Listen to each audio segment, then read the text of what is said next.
got to stand up strong.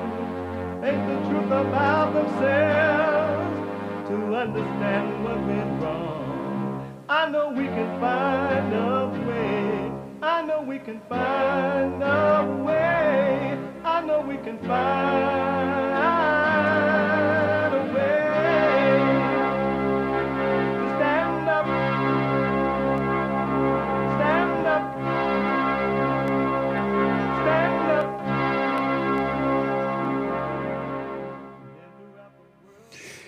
Uniting the races with truth instead of dividing them with lies. We're also rebuilding the family by rebuilding the man. I am Jesse Lee Peterson.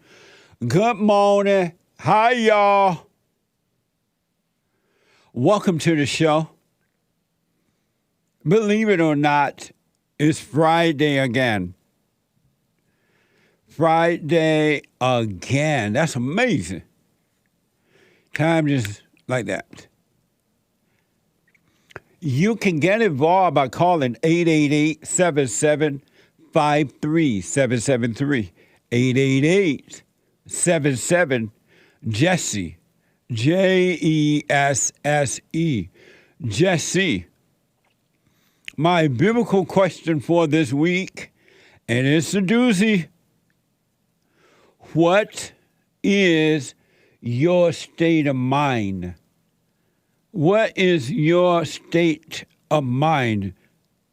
Amazing. Do you ever question that about yourself? What is my state of mind? Most people, unfortunately, don't. Some do, but most don't. And as a result of that, they never get over it. They never get the answer. They never get the solution to the situation. We have every way that you can watch and support the show listed on jesseleepeterson.com/show. jesseleepeterson.com/show. And if you are out and about this morning, traveling, stuck in airports, working out, making breakfast, lunch, or dinner, or supper, or whatever you might be doing, and you can't watch the show live for now, you're thinking about podcasting later, you can listen to the show on your iPhone or iPad by calling the listen line at 641-793-1500. That's 641-793-1500. And don't forget to follow us on Rumble. I'm going to give you 4 different ways right now. Write it down or whatever. Rumble.com/Jesse Lee Peterson. Cozy.tv. Cozy.tv/JLP. And JLP Talk on Twitter and Jesse Lee Peterson on Instagram. Like, follow, ring the bell, and blah, blah, blah. All right? And to donate and have your comments read out loud, you have to go to buymeacoffee.com/JLP Talk. Buymeacoffee.com/JLP Talk. Bond JLP on Cash App. Bond JLP on Cash App and rebuildingtheman.com. Rebuildingtheman.com. So, it is Friday again. And every Friday is Get It Off Your Chest Friday. Whatever's on your mind Friday. Express yourself Friday. You, Tom, like a mug. You need to go and get yourself bleached, because everything you say about black people, and you're sitting up there looking like a tar baby. It might sound like a semantics argument, but he's a gray alien. I wonder if he's been smoking pot. Right, okay, I'm going to try and compose myself. It's not easy. So, you can see from the title that yesterday, unfortunately, Ellie died.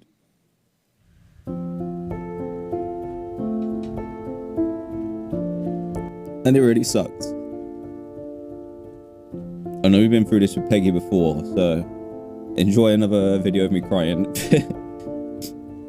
But this is different. We had Ellie from a puppy literally like 9 years ago. She was 1 month away from being 10, and she's been through pretty much everything with us. It just sucks really bad. I know it's a dog, but for us it's like it's a member of our family, and like my heart literally hurts. She was such an amazing dog. How can a dog be an amazing dog? All the thing that a dog does is what you tell it to do. It doesn't cut wood. It doesn't go to work. I've never seen that.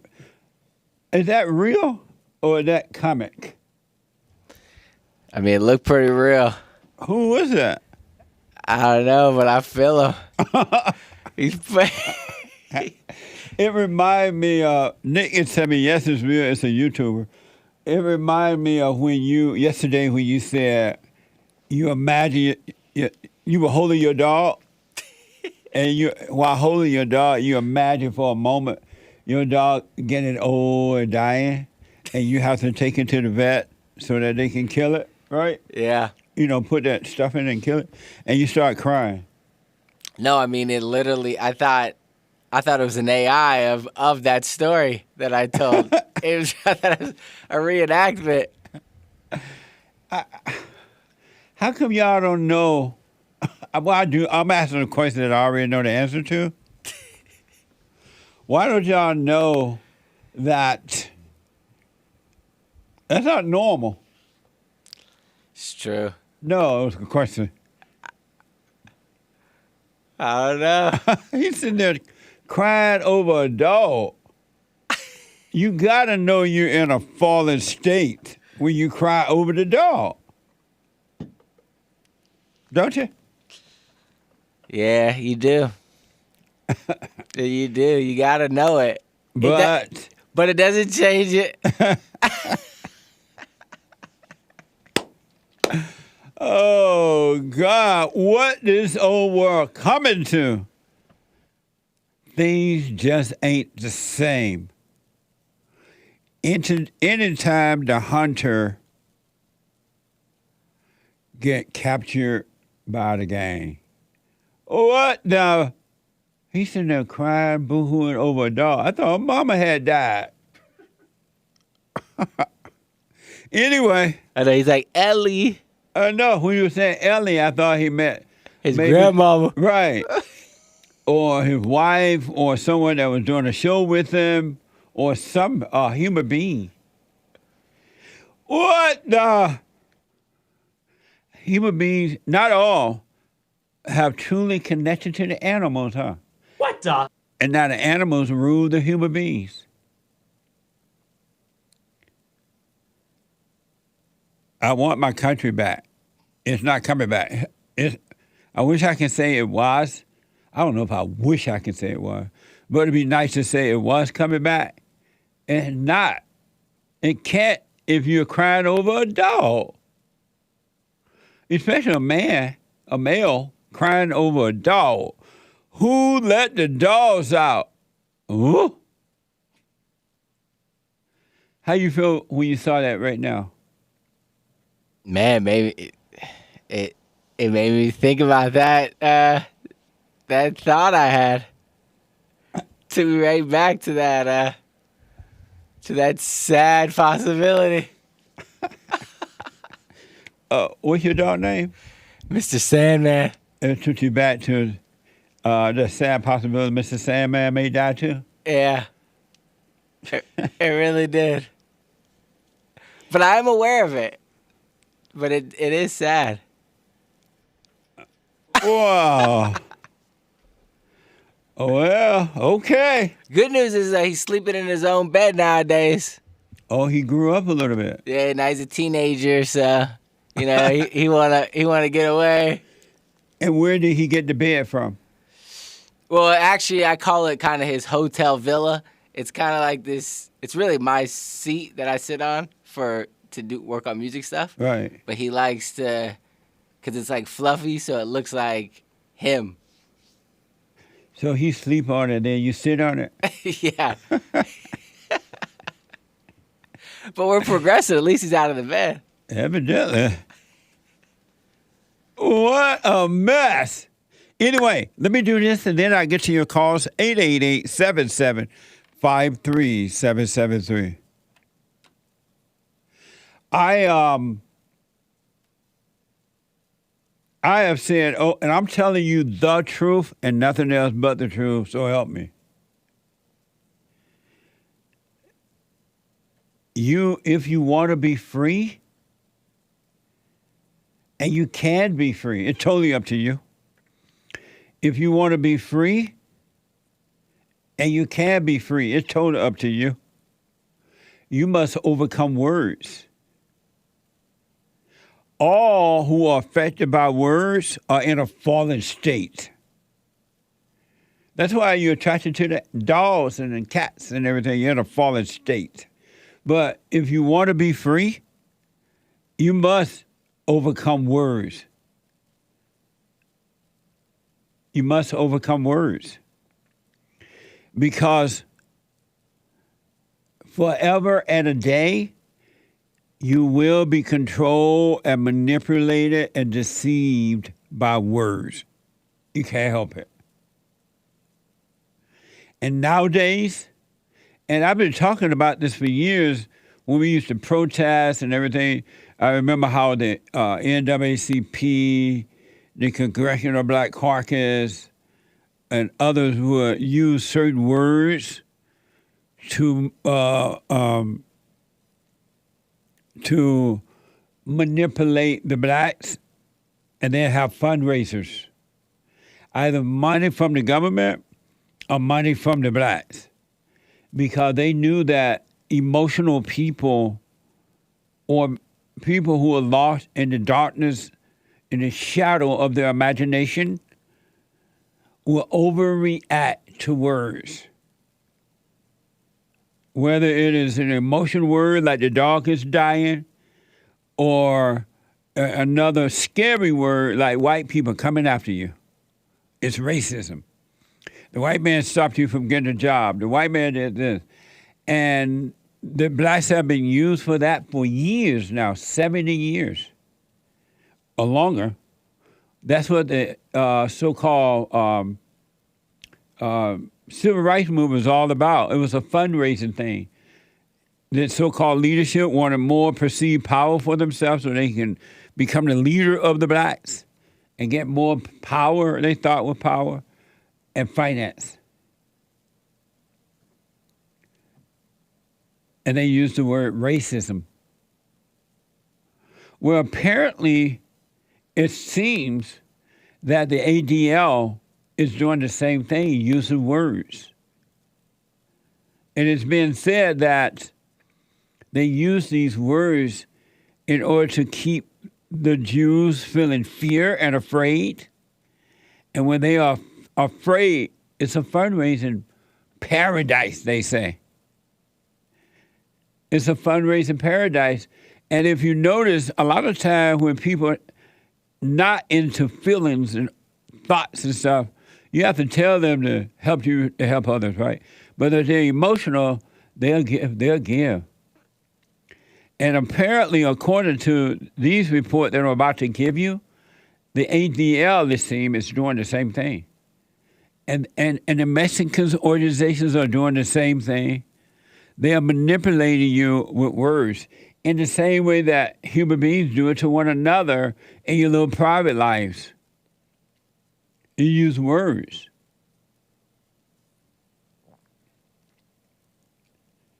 It is a spiritual battle, and you use words.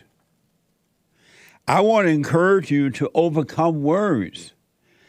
Even God wants to encourage you to overcome words.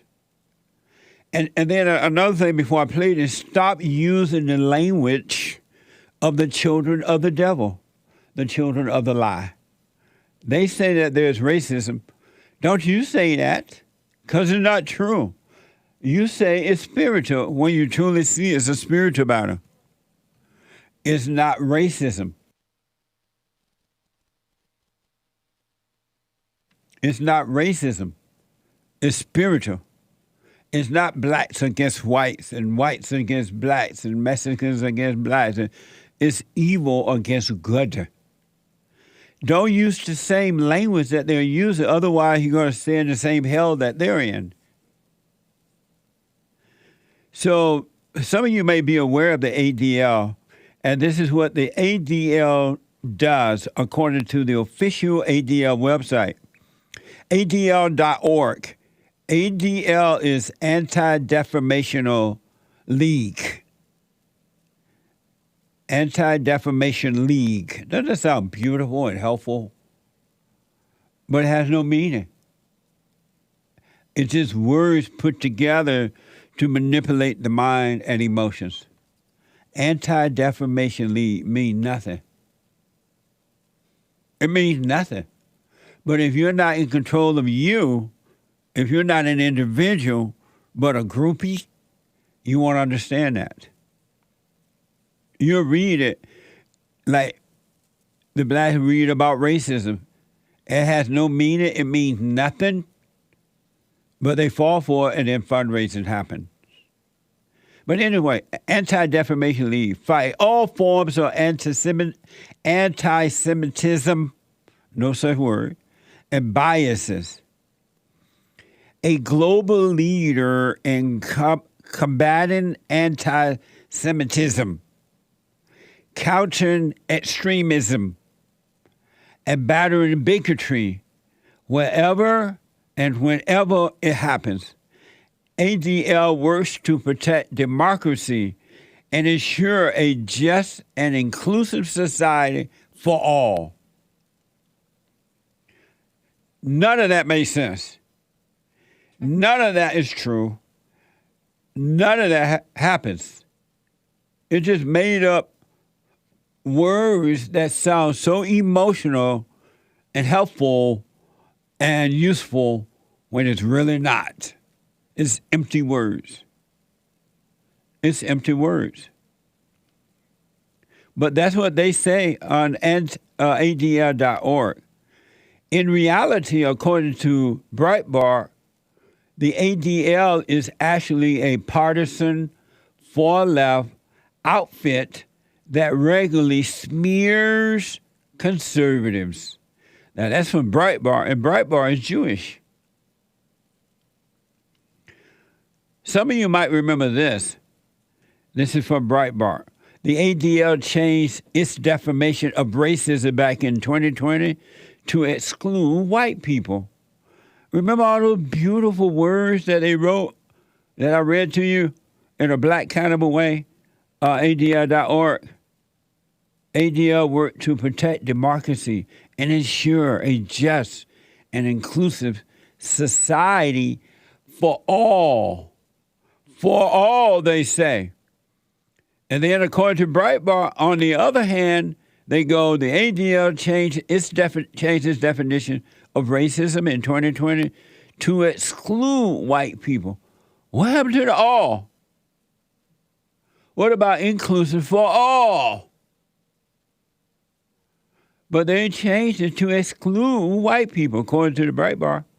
It implies that a racial hierarchy that left white people at a disadvantage would not be racist. Everybody and their mama are against white people. Why? Do you ever ask yourself, why is everyone against the white people? How come white people are so brilliant that everyone is jealous and against them? Watch this from the ADL.org. We have a photo here and...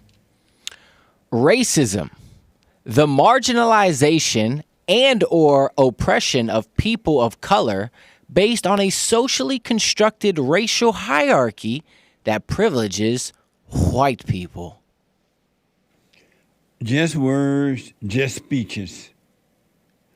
Words with no meaning. But if you're blind, if you're lost in your imagination, it'll mean a lot to you. But it has no meaning. It's just made up words.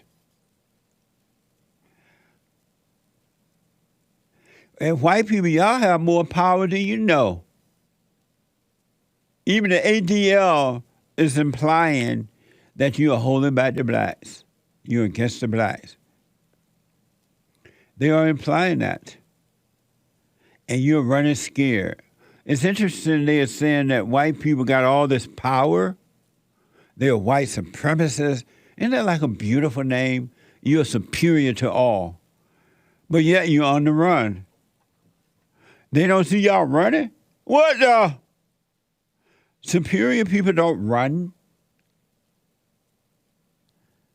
They're lying about you. They're trying to manipulate you.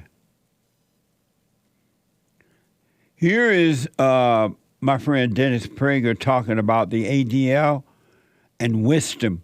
Watch this compilation.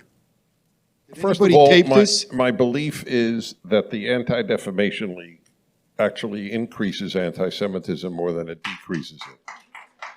Number two. In what way? In what way?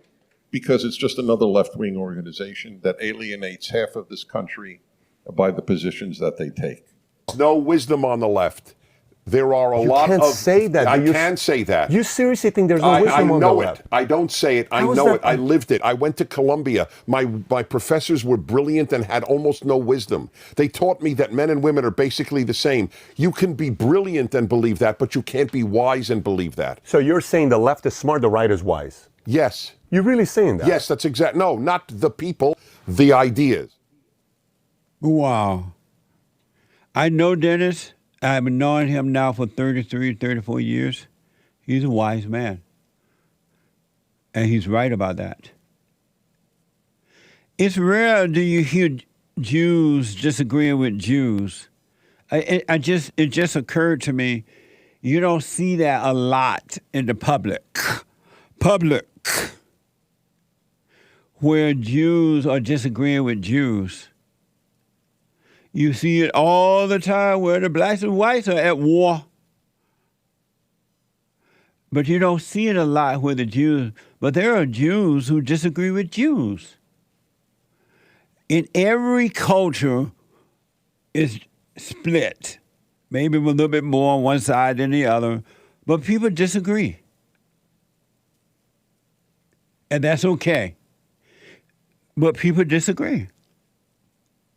And you don't hear it a lot where the Jews are disagreeing with the Jews. And Dennis is absolutely on the money. Our battle is a spiritual battle, so you're going to have these disagreements in families and everywhere.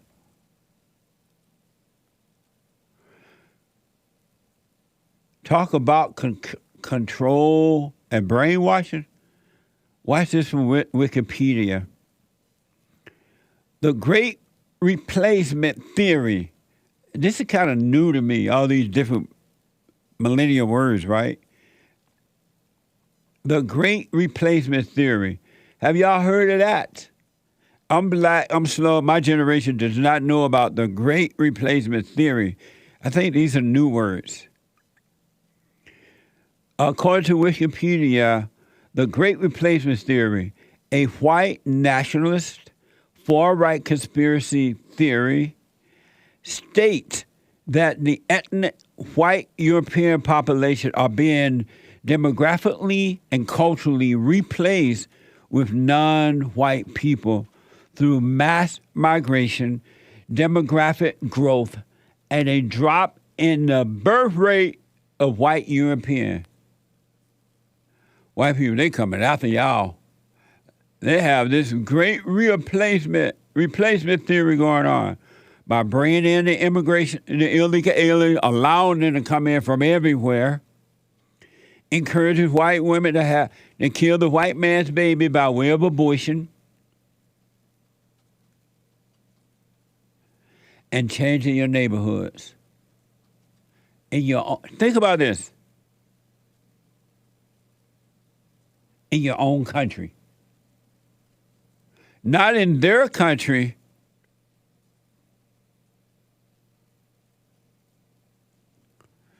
In your own country. they have a great replacement theory happening in the white man's land. A country that was founded, created, and made wonderful by white men. And now they want a great replacement theory you. What? Talk about evil, huh? Talk about gratitude. Instead of saying thank you to white people and making it better, they want to get rid of you.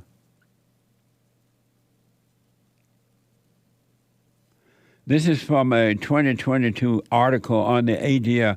So Hassan is telling me that Henry Ford and Walt Disney used to talk about the great replacement theory. I mean, yeah, allegedly they would speak on this. Oh, you don't have any proof of that? You just know what you heard? Well, no, there are tapes and reports and stuff, but it's a little bit in the, kind of the weeds. Where they talked about that? Yeah. Okay, I don't know if that's true or not, but Hassan said it. If you ever find some proof of that, let me know. Yes, sir. Yeah, exactly. They were called. They were definitely called names back then. But everybody are they Jewish? No. Were they Jewish? No. And they wanted to replace themselves? No, they felt that I guess whenever the immigration of a lot of people came into America, specifically Jews or whatever, Ellis Island or what, I don't really know the specifics on that. Okay. But when they came over, there was a lot of talk of this replacement theory kind of talk. Oh, I see. And there's audio and kind of different things of them. So this replacement theory thing been happening for a while? I must have been picking cotton. I ain't hear about that. What the? Yeah, it was like those 10 people in Texas who did not hear that slavery had ended for another 100 years. They finally heard, and now they have a holiday. I must have been picking cotton. I ain't know about no great replacement theory. Yeah, they were early on. They were early on the warnings. The white man. Well, according to the ADL, deplatform Tucker Carlson and the Great Replacement Theory. We call on technology companies to enforce their hate speech policies against the Great Replacement Theory and white supremacy more broadly. Go after the whites. Man, it's amazing to me how human beings treat one another. This is a big old world. There's enough in it for everybody. It really is. You don't have to go to the white man's land and try to destroy him. And if you're so brilliant, why don't you create your own thing?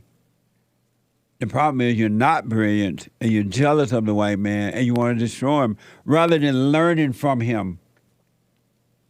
I remember when I was in my teens and 20s and I saw older people and they seemed like they knew something. I would ask them about it because I wanted to learn from them. I wasn't jealous of them.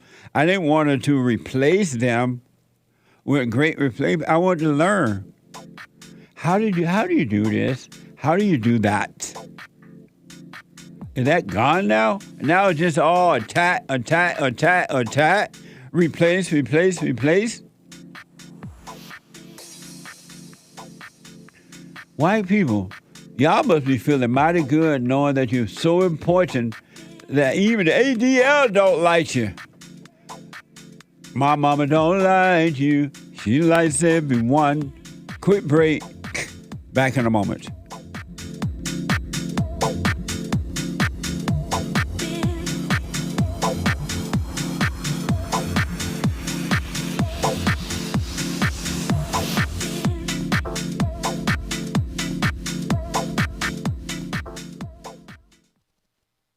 I have books that are amazing. I highly recommend you get them.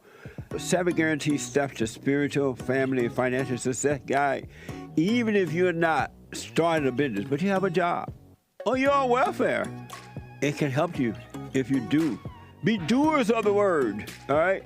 From rage to responsibility. From rage. That's why I write about, in the first chapter, especially, how I overcame scam, how the black leadership exploits black Americans. They are using them, and blacks are too willing to be used. And then my last book, The Antidote, Healing America from the Poison of Hate, Blame, and Victimhood. They are all amazing books, and they are helpful. Go to rebuildingtheman.com if you want an autographed copy, or call 800-411-2663.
Okay, so welcome back, 888-775-3773.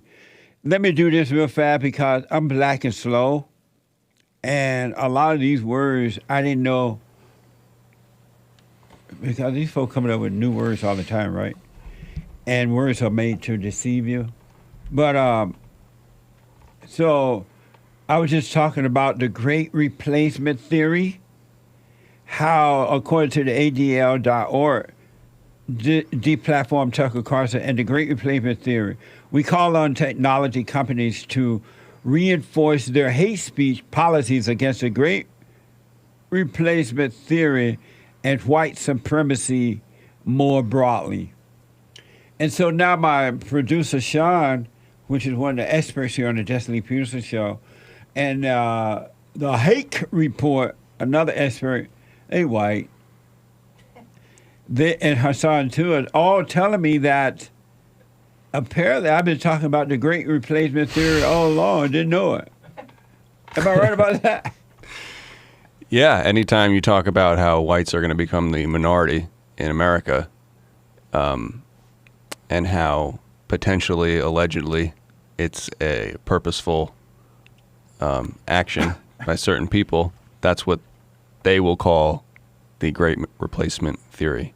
And according to Wikipedia, they'll call it a far-right conspiracy theory, a white nationalist conspiracy theory. They'll use all other words for it.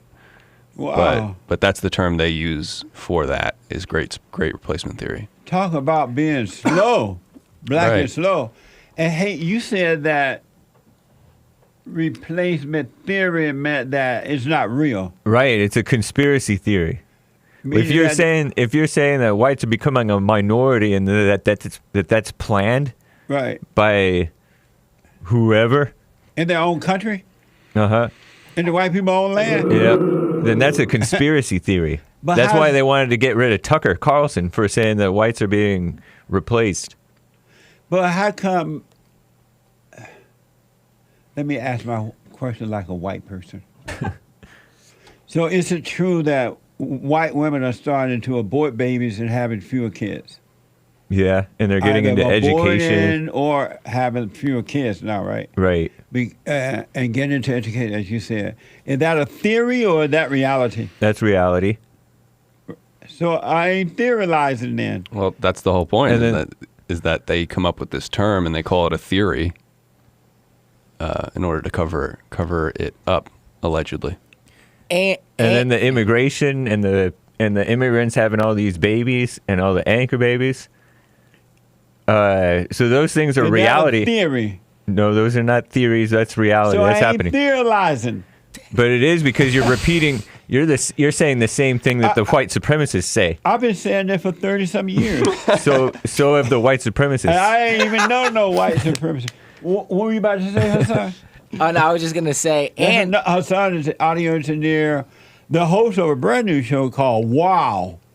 Hassan on Mondays now at 11 a.m. And Esper here. You Thank say? you. And he's Jewish. Exactly. His Or mama just he told was him. last week. Yeah. He stopped. I'm stopped giving it up. He stopped on Wednesday. Why? How can you stop being a Jew?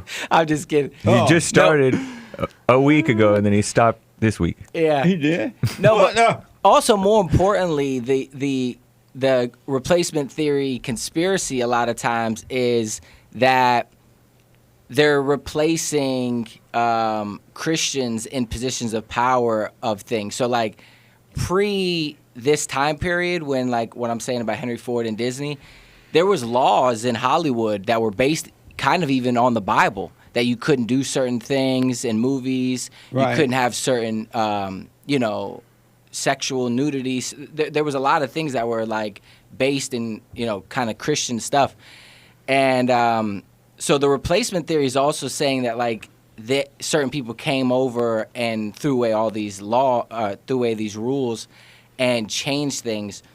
So, and kind of brought in degeneracy and stuff like that. So even with white women having abortions and stuff like this, the conspiracy would be that was influenced by non-Christians to influence these things. But how can we call it a conspiracy theory when we're looking at it actually happening?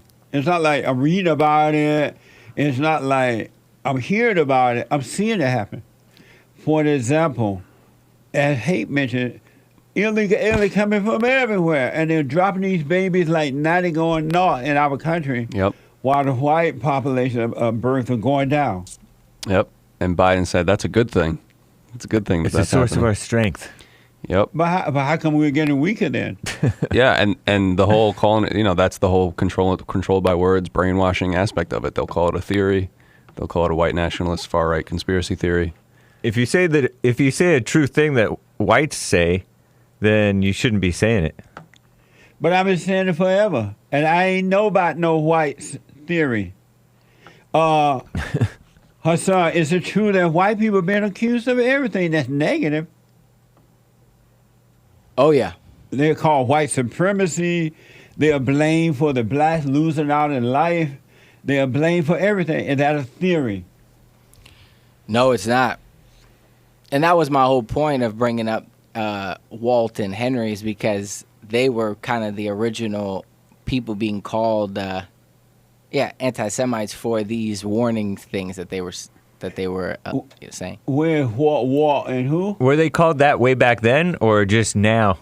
Because it seems like the culture didn't used to be so kiss up. I didn't hear those words when I was growing up. Yeah, it's a good question. Probably not. I mean, but, like you said, Hake, you're aware of, people definitely making these claims and bringing up audio and stuff that they were speaking about these things. But mainly, I think it was because of the wholesome stuff that, like, Disney and different people were making film-wise in Hollywood. It was a completely different ethical, standard. Yeah, we used in Hollywood, we used to ban and blacklist communists and very unchristian people. Now the Christians and the whites and the normal people are getting banned from conservatives, and independent thinkers are getting banned and blacklisted. And so maybe, where is Walt and who else? Henry Ford. Where are they now? Long gone. They Looking down from heaven. They did. Or looking up from heaven. The spirit's here. But listen, I got to move on here, but is it theory that in South Africa, the white people have been pushed away from the cities, and now they're being attacked by the blacks on their farmland? Yes. Is that a theory? You're not supposed to say that. That's what white radicals say. White nationalists but say that's that. not a theory. That's reality. No. It is reality. The we people just went. did a story on, remember?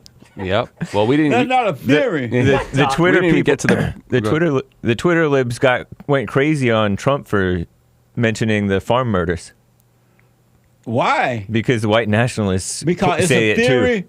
No, white nationalists tell the truth about what's going on too, about there over in South Africa. So if white nationalists are saying it, you can't say it. But I'm trying to save my country. What? I mean, the most amazing part of the story is the next part, because when they talk about Israel. Oh, for some reason this doesn't apply to Israel, or that other stuff about getting rid of Tucker Carlson, the Great Replacement Theory doesn't apply to Israel. And I love Israel. I've been there before. If I was God, one of the requirements, if you want to go to heaven, you have to visit Israel first on earth. Yeah.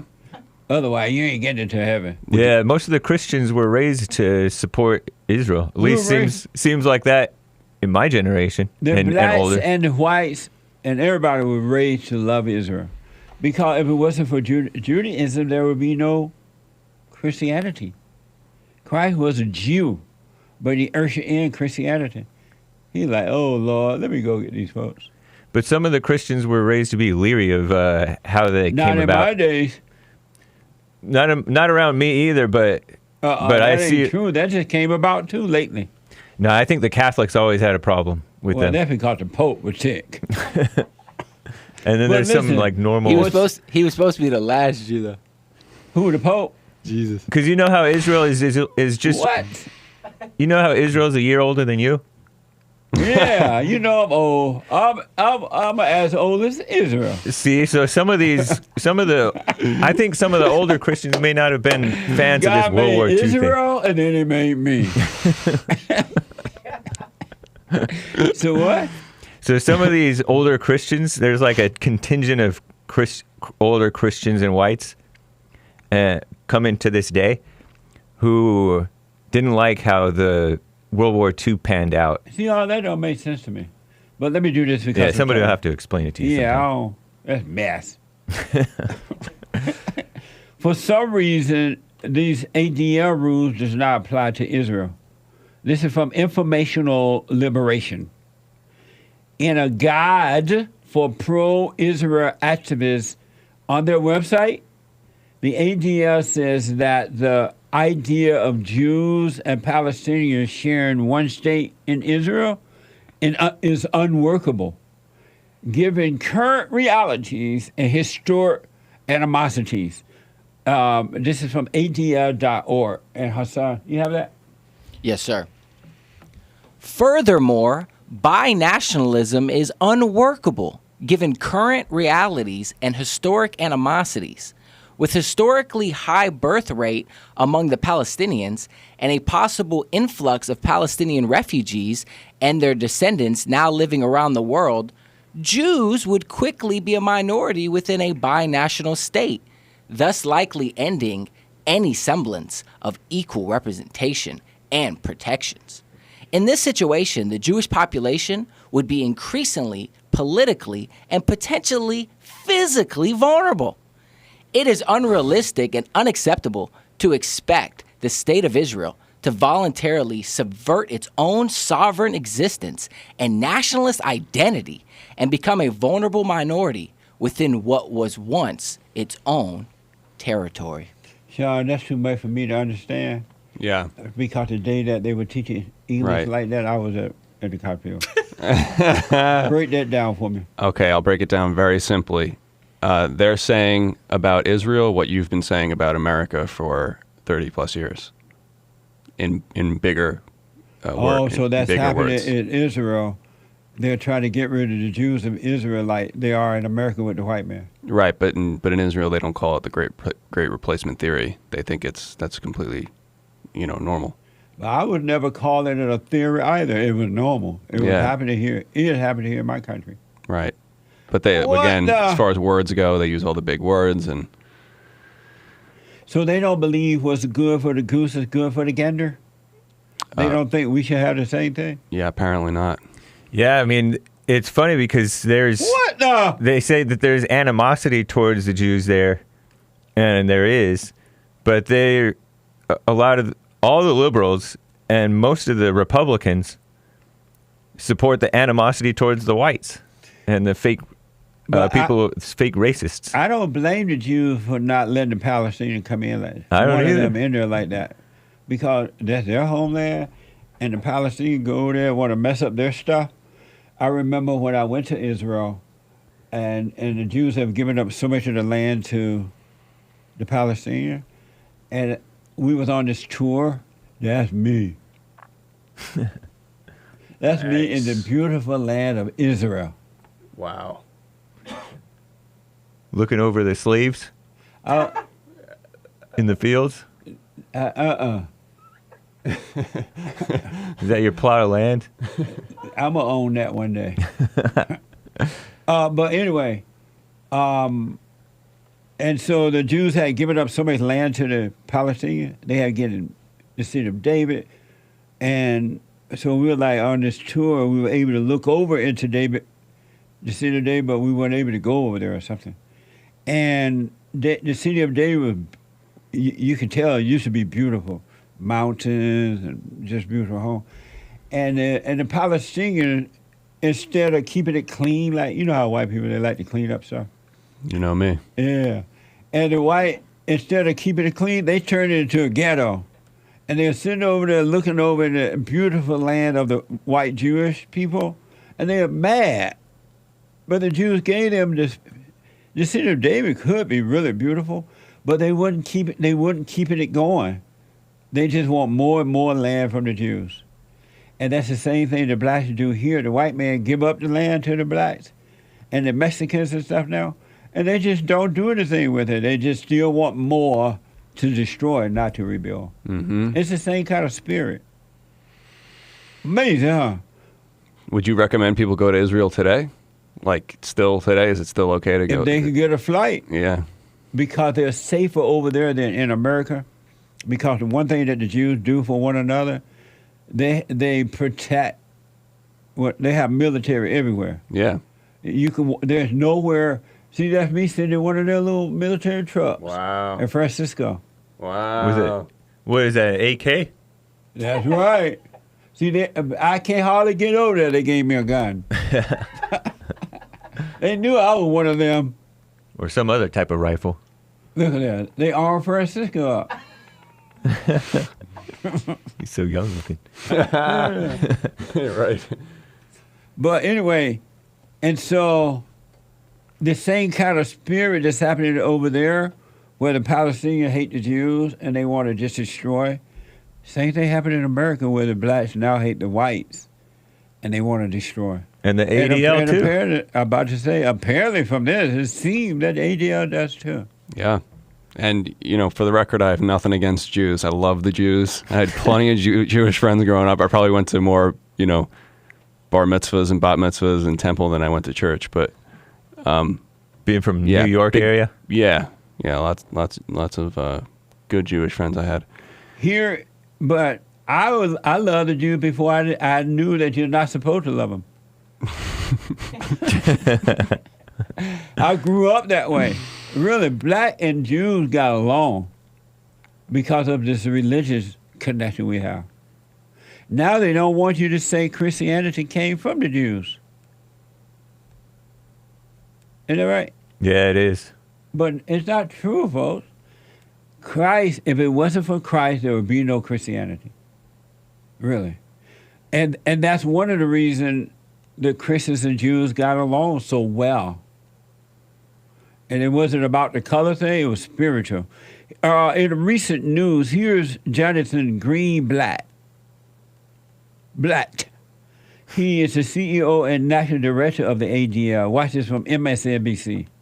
Look, the ADL has been tracking hate, for over 100 years, and now we see social media has really become the super spreader of hate and harassment. More than 52% of Americans report receiving abuse, being harassed on these platforms. I mean, that's over half of their adult users. But let's just define hate. When you talk about hate, I imagine there are folks who, if they were filling out a survey, would say they feel like they've received hate online. But that kind of hate is different, I think, than some of the true hate and hate crimes, effectively, that take place on social media. So how do you differentiate between that? Well, look, we've certainly seen where rhetoric online creates real-world consequences offline, Andrew, right? So we've seen a connection.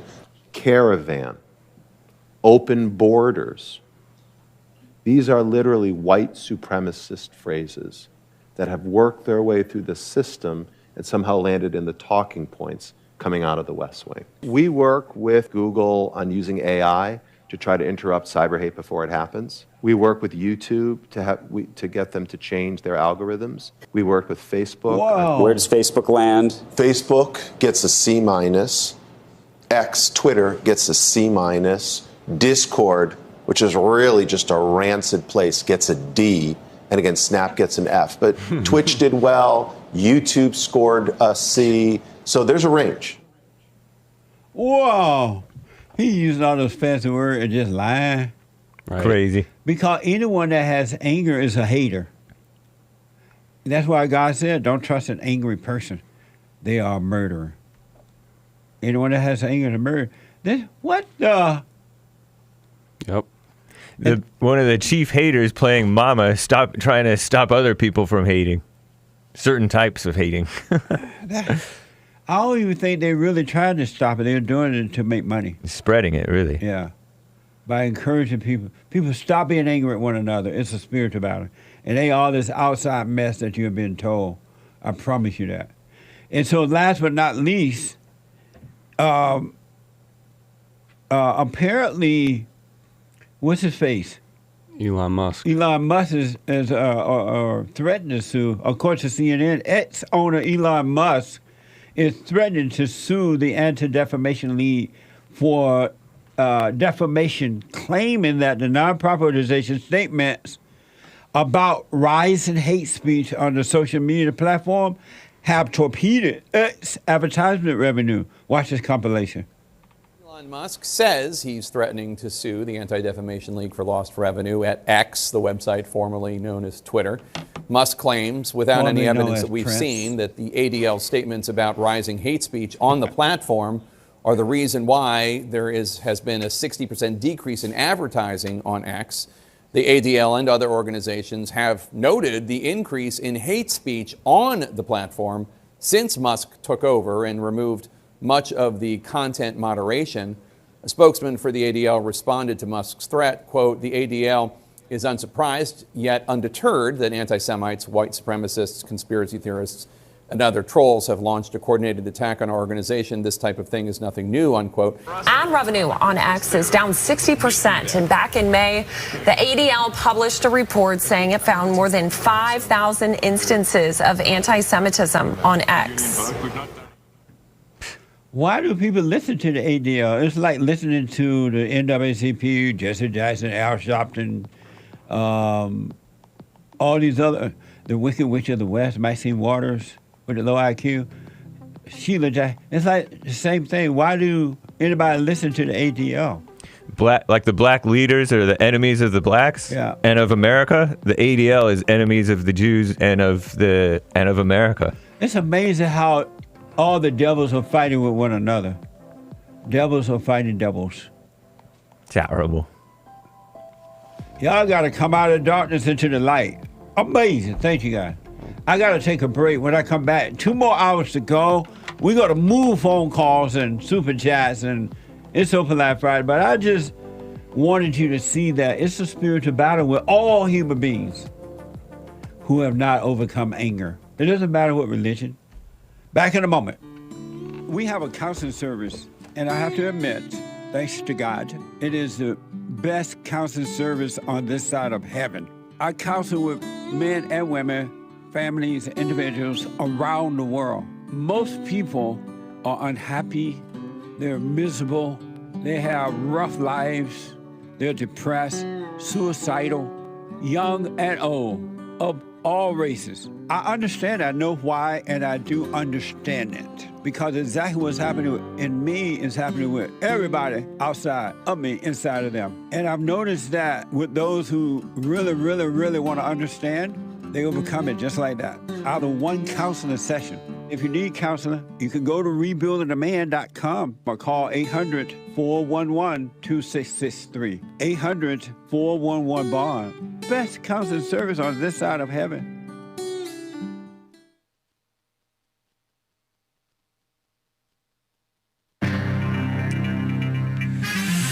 Abortions are on the rise. Would you believe it? Yes, believe it. Another man railroaded. Danny Masterson, sentenced to 30 years to life in prison for R-wording, raping two women in the early 2000s, allegedly, or they supposedly guilty.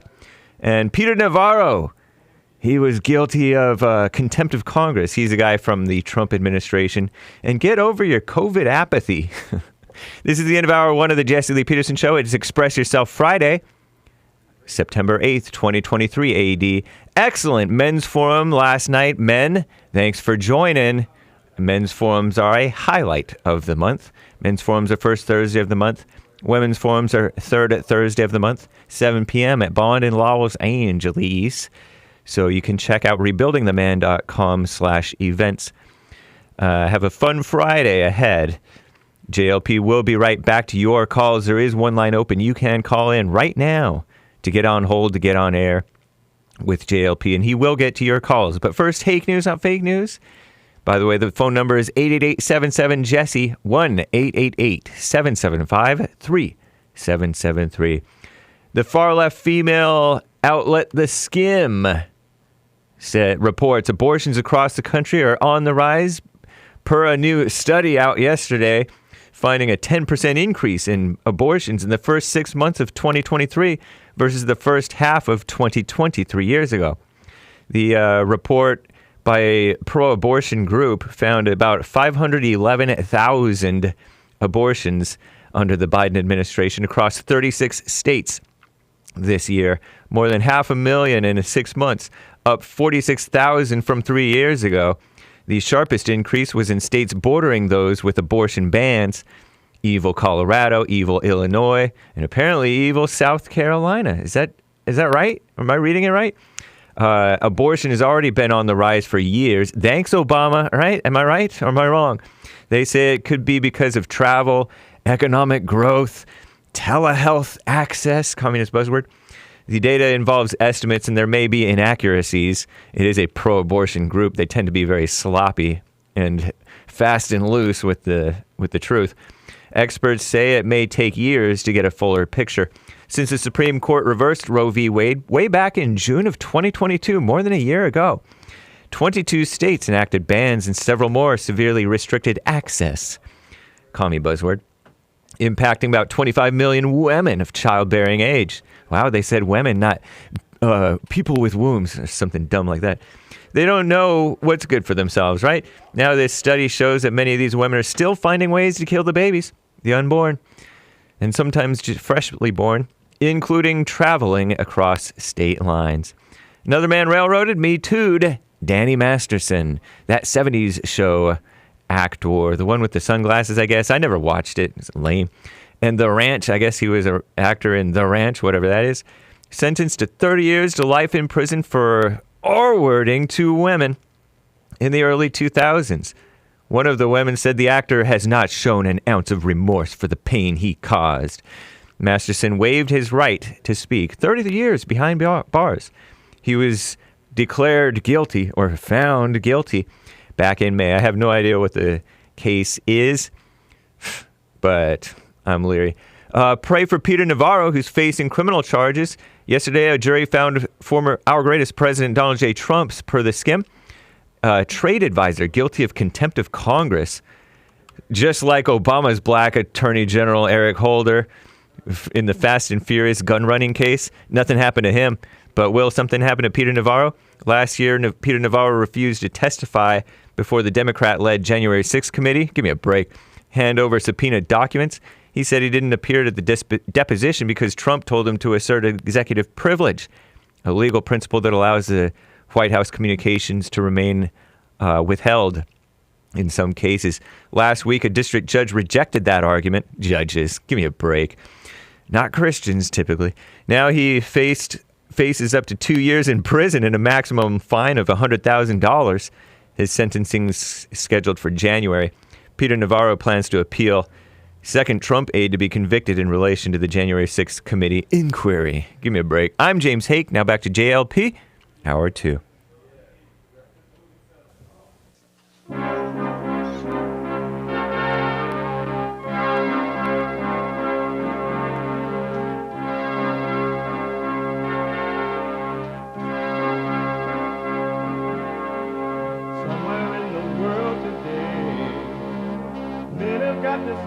of strong. Ain't the truth about themselves to understand what went wrong. I know we can find a way. I know we can find a way. I know we can find a way to stand up, stand up, stand up.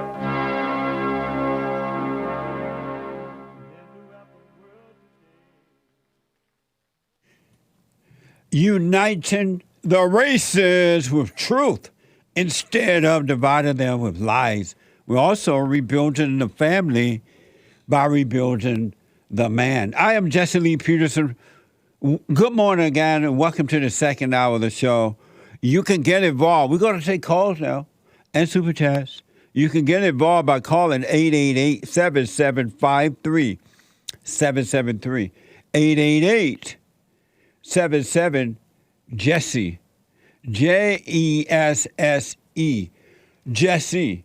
My biblical question for this week: what is your state of mind? What is your state of mind? We have every way that you can watch and support the show.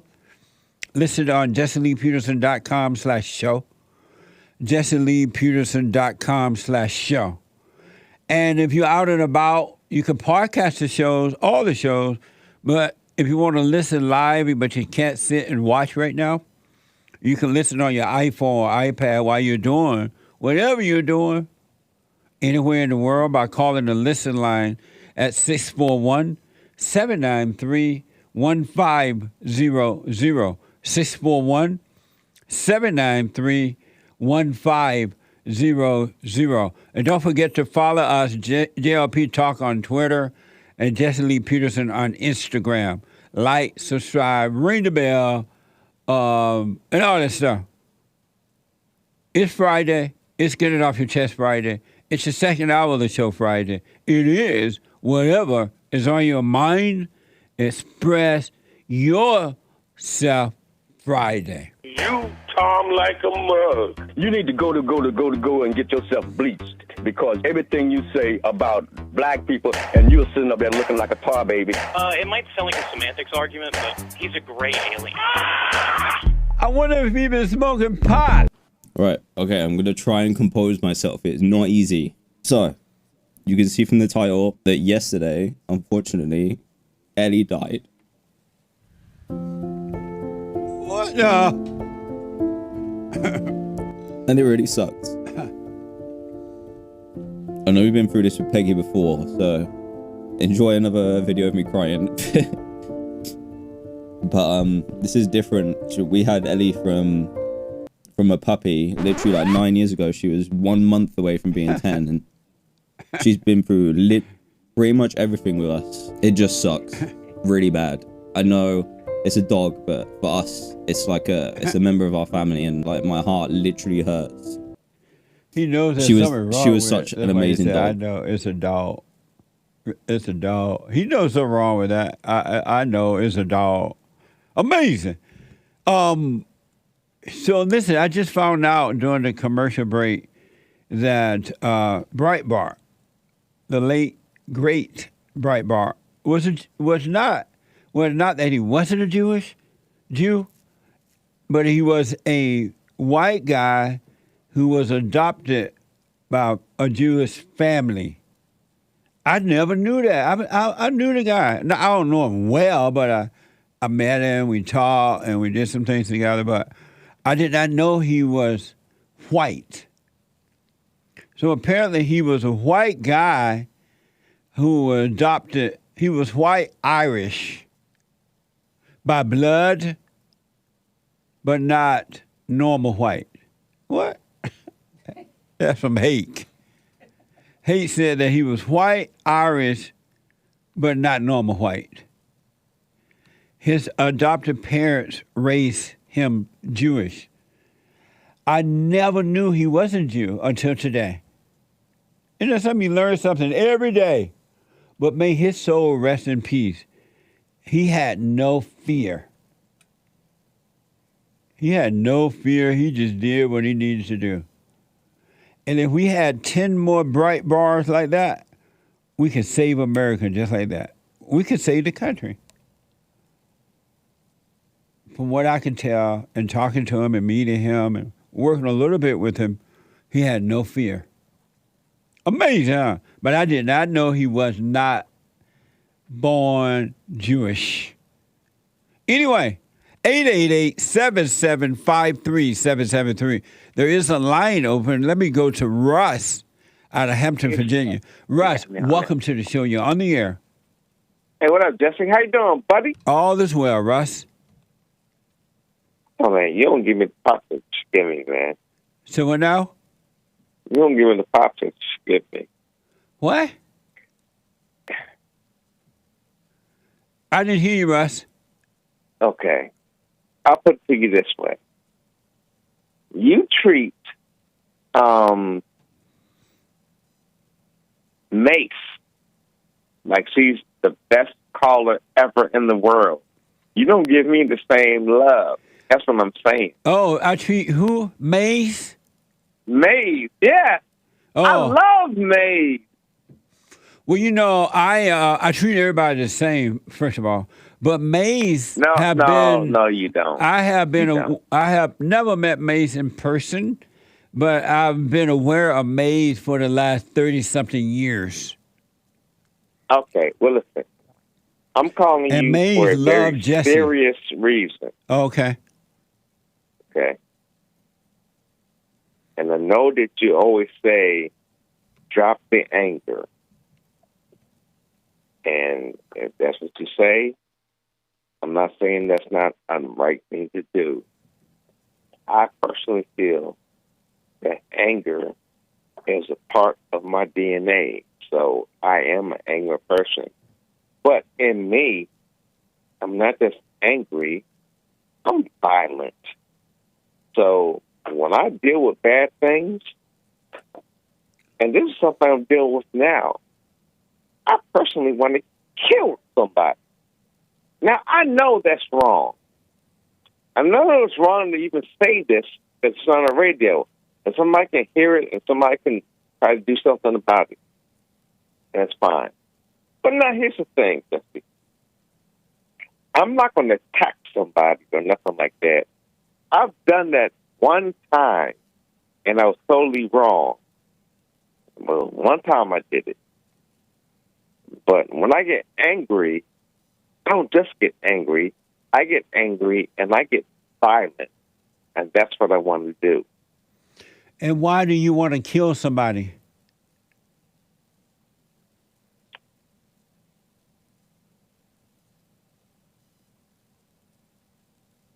Because I feel bad and horrible, and I want other people to feel the pain that I feel.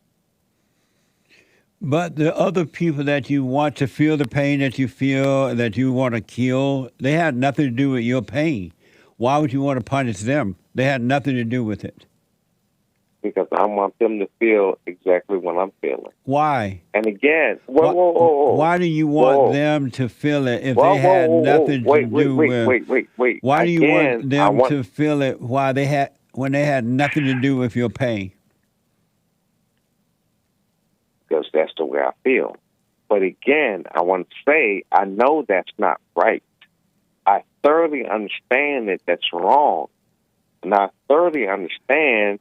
And it's horrible for a human being to want to kill somebody. And it's horrible when I get to that point. And it's a lot of things that have to happen to me to make me feel that way. And for me, it just happens to be that I'm dealing with something in that area to make me feel that way. And I am. And to be perfectly honest with you, Jesse,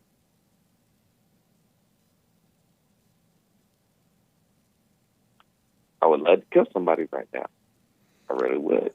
Why don't you go get some help instead of being by yourself? I guess you're by yourself, and feeding into that type of anger. Why don't you go and get some help? I'm trying to get help. I'm not in a I'm not at the proper time now to get the help that I need, but I understand that I need help, and I'm trying to get help. But there are certain things that I have to do first to get the help that I'm trying to get. Let me ask.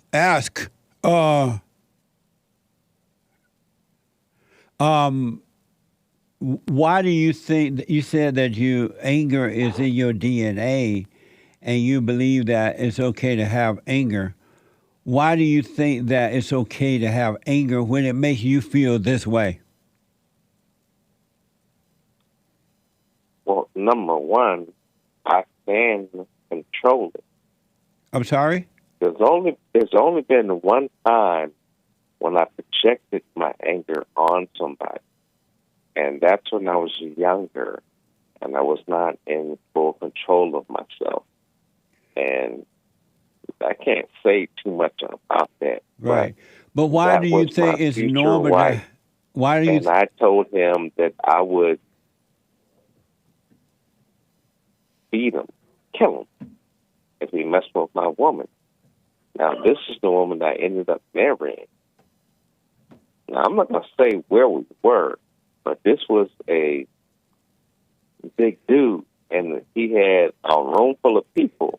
Let me do this. I heard the story before, but let me ask, why do you think it's okay, it's normal, period, for you to have this type, have anger when it's making you, Russ, feel this way? There's no, do you feel good feeling this way with anger? No, Jesse, I understand that it's not right. No, and but I understand that I don't want to feel that way. And so if you don't want to feel that, if you don't want to feel how I feel, but if you didn't have the anger, you wouldn't be feeling this way. Okay. Does that make sense? No, it doesn't. Do you believe? So you think that if you did not have the spirit of anger in your mind and emotions, that you would still be feeling this way? No, because I don't believe that. You don't believe what? Here's the thing. You said the spirit of anger. Right. That I don't believe. Why not? Now, again, it's not physical. Why don't you believe it's spiritual?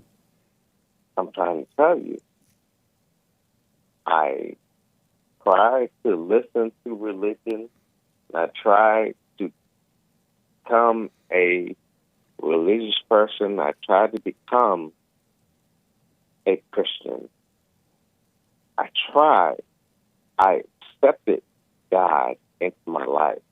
I listened and I tried to believe in God. But people say things like, well, God comes to your heart. My heart is a beating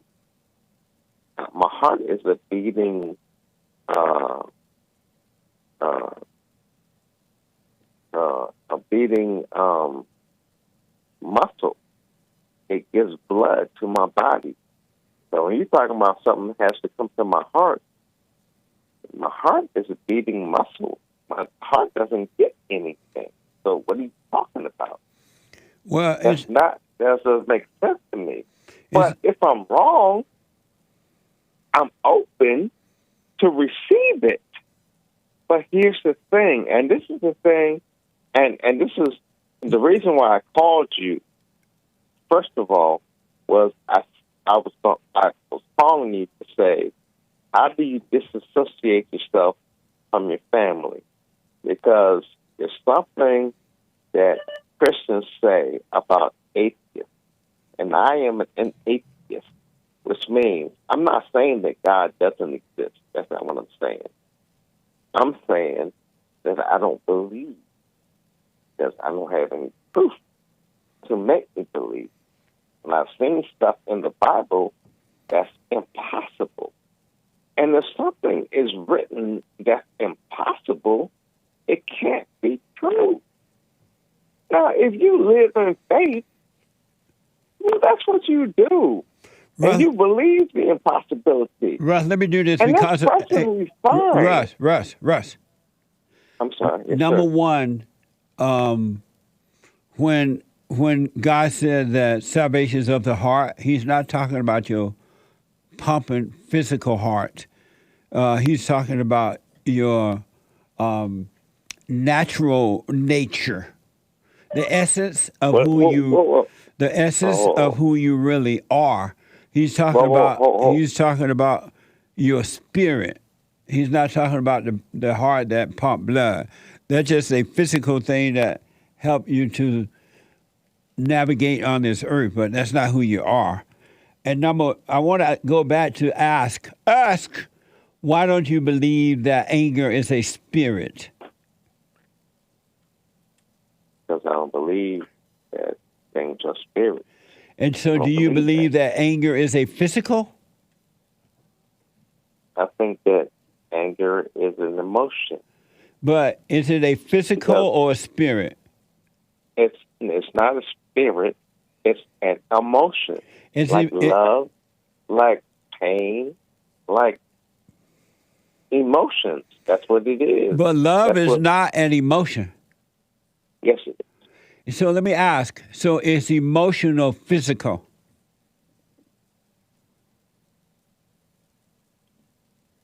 Are emotions physical? Emotions are mental. Are emotion physical or spiritual? I'm going to repeat my answer. Emotions are mental. What do you mean by mental? They are mental. What do you mean by that? What does mental mean? Right, that's what I'm asking. Emotions are mental. What do you mean by mental? That's what they are.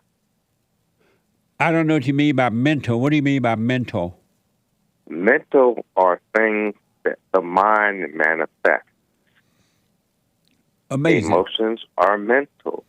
So let me ask, so you want to know, is it normal to disassociate from your family? No, I don't want to know if it's normal. I want to know how to, because here's the thing. How to disassociate from your family? No. Here's the thing. Russ, are you asking me, you want to know how to disassociate from your family? Yeah. Just stop talking to them. But wait. But don't be angry at you. Can't help, but don't be angry at them, and just stop dealing with them. That's all. It'll be over. Dusty, can I finish? Make a long story short. I'm trying to. I can say it in 2 seconds, in 2 minutes. Say it in 2 seconds. What I want to do is, I'm an atheist.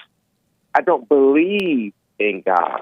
I try to be. Right, you said all that. So, but what do you mean by disassociate with your family? You know that. Okay, but here's the thing. I've never ever tried to tell my family God don't exist. Why do you believe God? That's crazy. And you got one more second. And so, and your problem is what? I've never done that. But no, I'm saying I've never done that. And so, are they doing that to you? The same respect. Oh, can you just stop dealing with them then? It's just that simple. Cut them off on your social media thing. Don't call them. Don't let them call you. I don't do social media. Okay, whatever way you're communicating with them, just stop doing it. Okay, but can I say one more thing real quick? Real fast. The last time I had the conversation, I wasn't even calling. And I know you're going to say real bad things about how you feel about women. So I was brought up by my mother. So I didn't call my mom. I was calling my aunt. And my aunt and my mother was visiting my aunt. So my mom answered Russ, my aunt's I got to go. phone, I can't hear this. This is just and talk. that's how she Russ, got on Russ, the line. All right. Here's what I recommend. Just cut them off and live your life, all right? Wish them well and live your life. All right? That's what I said to my mom. Actually. Okay. Thank you, buddy. Amazing. He doesn't really want to be helped. My mama don't like you. She likes everyone. Jake, there's a line open, by the way, at 888-7753-773. Jake is a first-time caller out of Georgia. Georgia, oh my mind. Jake, welcome to the show. You're on the air. Hello? Hey, Jake. It's Jay, but... Oh, it's not Jake? Yeah, Jay. Oh, Jay. Sorry about that, buddy. They misunderstood. Welcome to the show, Jay. Thank you. Okay. Hello, Jesse. I found your show probably like maybe April or May. Right. And I've just been like following along, done the silent prayer, forgiving my mother. And so I've come to like new revelations about life. And so what I decided to do was, I got up, got a job.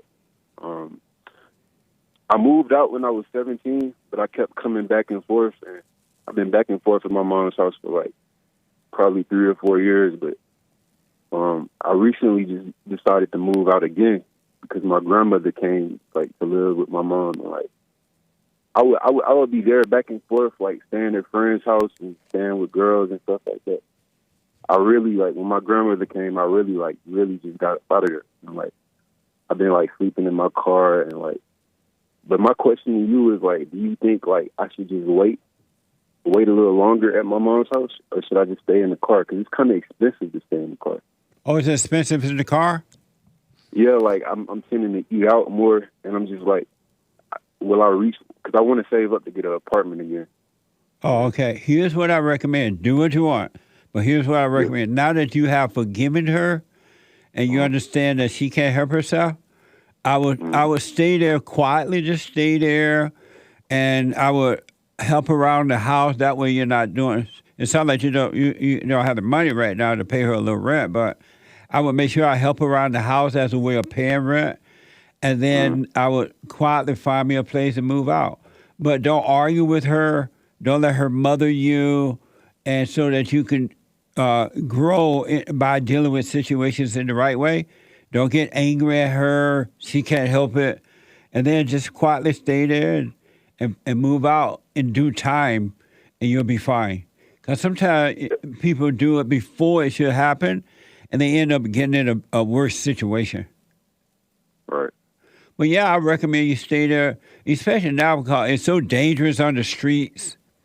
And like you say, it's expensive, and you want to get your own place. So just quietly stay there and quietly look for your own place, save your money, and move on with your life. Right. Yeah, thank you so much. You're welcome. And are you doing the silent prayer every morning and night? Yeah, I do. I do it a lot. What's your impression of the silent prayer so far? It's great. I do it for like hours sometimes, Nice. Yeah, it's great. I can see the results. Well, here's what I recommend is that you stay with that and practice that, and then just watch those thoughts, the so-called good one and the so-called bad ones. Just watch them and let them pass. And just know they're not true no matter what. All thoughts are all lies all the time. And you're going to see that you're going to rise in consciousness, the mind of God, and your life will just start to happen naturally, and it's going to be amazing for you. Definitely. All right? Yeah, definitely. I appreciate that. Okay, so yeah, go back there, just quietly stay there, let them do whatever they're doing, and you save your money, make sure you save, and you'll be fine, man. Yep. Let me know how it goes, all right? All right, definitely. I'll call back. Thank you. All right, any other question? No, sir. All right, buddy. Bye now. Yeah, to the guys who are waking up and you're stuck with mama, you're at home with mama, don't just, I'm stuck with mama, now I just gotta move. You do all things in due season. You realize now I have no business living at home past 18, but I'm here. And so, and to the ladies too, because a lot of the ladies living with mama is a mess. It's the same principle for the ladies. Just know you're there, forgive her, and just quietly live your life work, even if you have to work 2 jobs, save your money, look for you a place, not an expensive place to start, and save your money, and just move out, be grateful. Help around the house if you can't afford to pay anything right now. That way she can't say, oh, you living here free on me. Take the trash out, wash the dishes, do little things around there, and then quietly move. Do it in the right time. Don't slow down, first of all, so you can quietly live your life. Don't compare it to anyone else. Don't try to be like anyone else. Don't be jealous of anyone else. Don't compare your life, period. If somebody making more money than you, wish them well. And if you don't compare yourself and your finance or anything to anyone else, you will always be free. You are enslaved when you're divided between up and down, right and wrong, this and that, blah, blah, blah. Just live your life without comparison and ideas and things like that. All right? 888-775-3773. Super chat. Super chats. Renesio bought a coffee. I never knew that Breitbart wasn't a Jew until this morning. Yeah, he's Irish. That's mind-blowing to me. I looked at when we were talking. I never even thought that he was a Jew. I wasn't thinking about those things back then. But now that y'all said that he's Irish, adopted by a Jewish family, I used to wonder why he's so white looking if he was a Jew. But at the time, I thought all the Jews and the white people looked just alike. I'm black and slow. Yeah. What a mess. But go ahead. Renesio bought a coffee on buymeacoffee.com/JLP Talk. Right. In answer to the biblical question, what is your state of mind? What is your state of mind?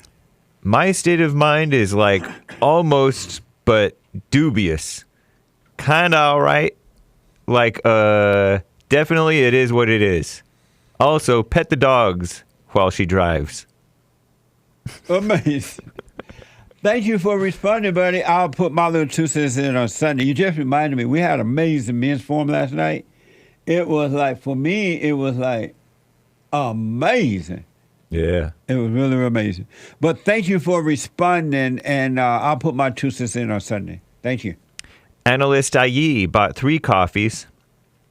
I could be butchering her name or his. Testimony. I was in my thoughts in March, and I developed anxiety. Restarted silent prayer, and it washed away. I haven't stopped the prayer every day and every night since. Nice. Stay with it. Stay with it. Stay with it. I don't care what happened out there outside of you, inside of others. You stay with it. I don't care what happens in the mind and emotions. You stay with it.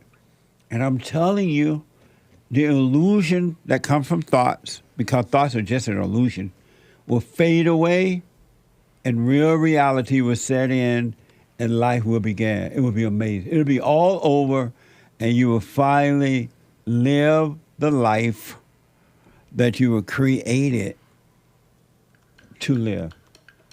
Don't let evil talk you out of being still and knowing the truth. All right? Amazing. Thank you. Thank you to the Cash App supporters. Chalice gave a couple of Cash App donations on Bond JLP on Cash App. And Paul A. says, Democrats are a cancer to America. Hammer emoji. That's for sure. What the?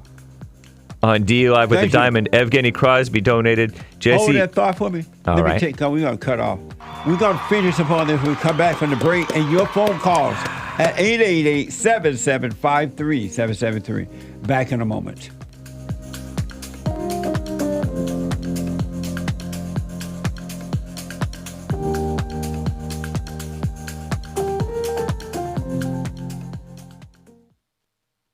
Now, I totally disagree with the way things are going, but you can't be angry. because that's what the enemy wants. He wants to control you. They do things to make you mad so they can control you. It's like being married. And the wife would do things to make you mad, or she'll do things to make you feel good. And men do that to women too when they want something from the woman, especially sex. They'll make her feel good or they'll make her angry.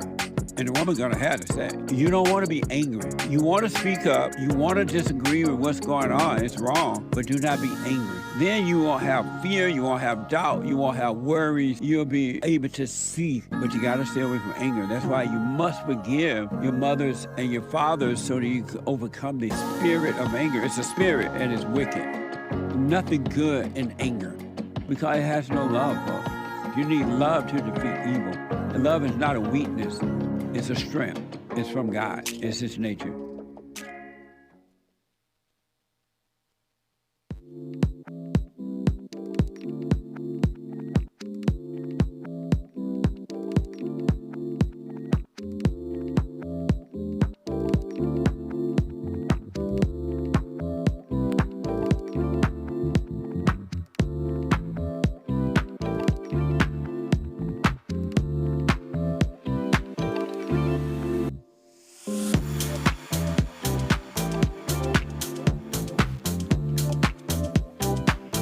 So, Hassan got sold, and he's super bad. When the music played, he was doing like black people.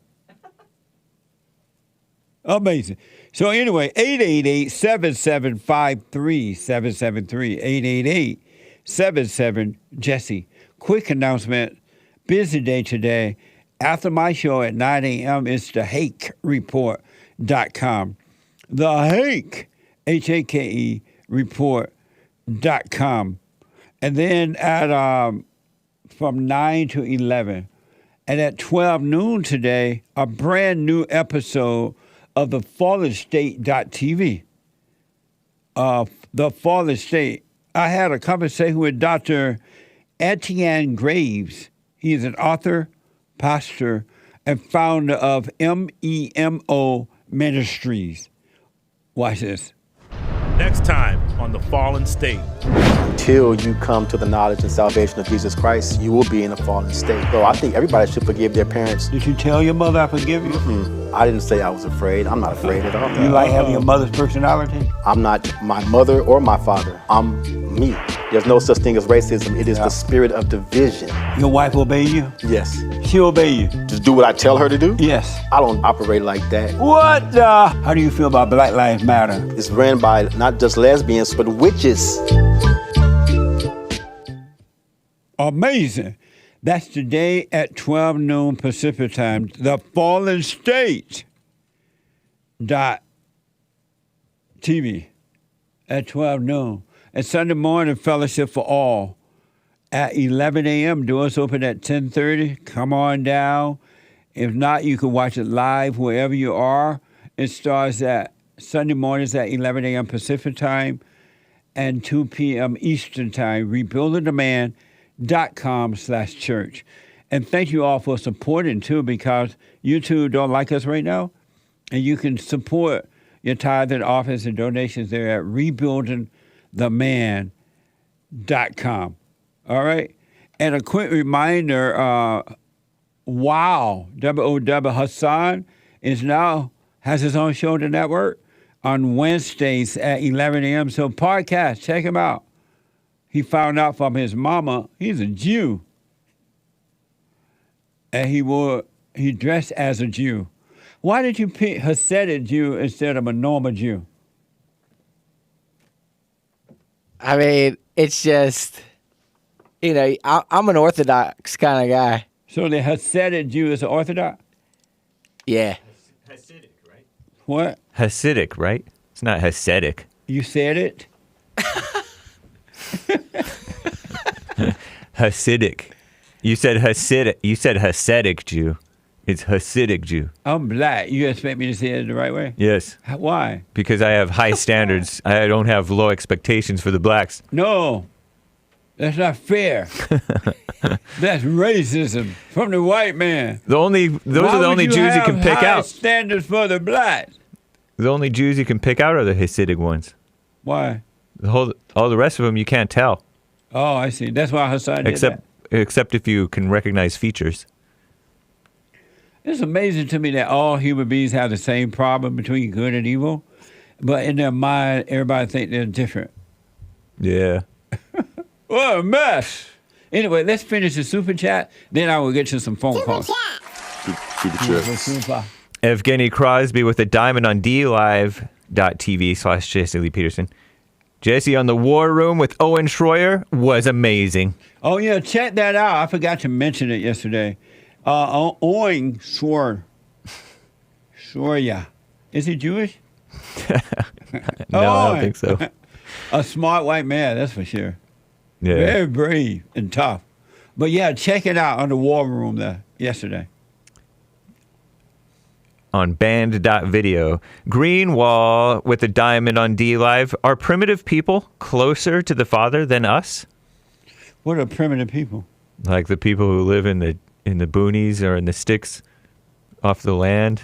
They don't have running water or plumbing or electricity. Are they what? Are they closer to the Father than we are? And who are we? Us. Who are us? You and Greenwall.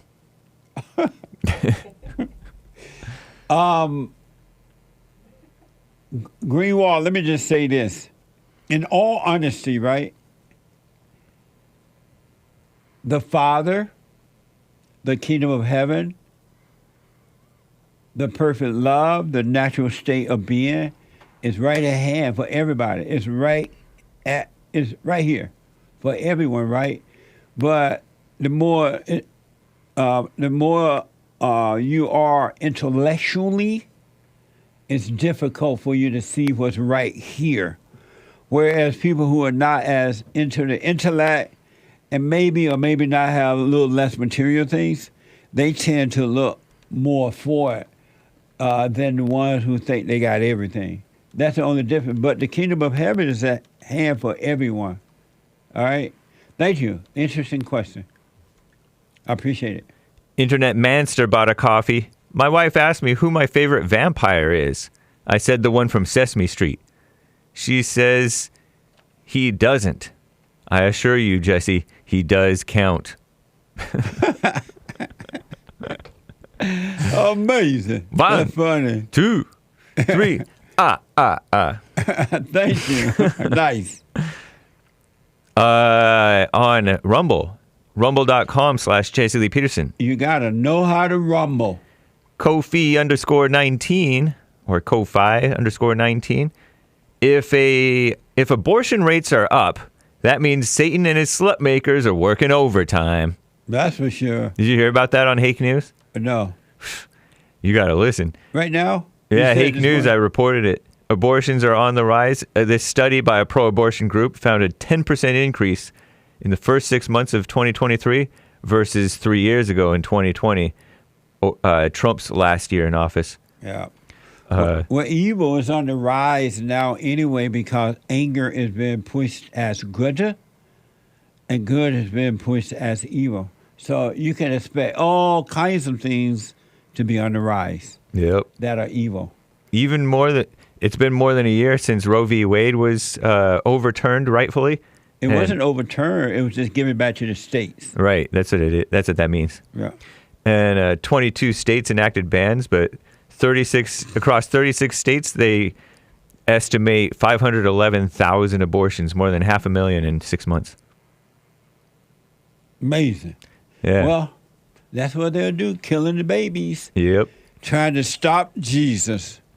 Damon bought a coffee. Thank you. Hey, Jesse, have you heard this song? You can't spell... Oh, have you heard this saying? Not song. I can't read. You can't spell smother without mother. LOL. Lots of laughs.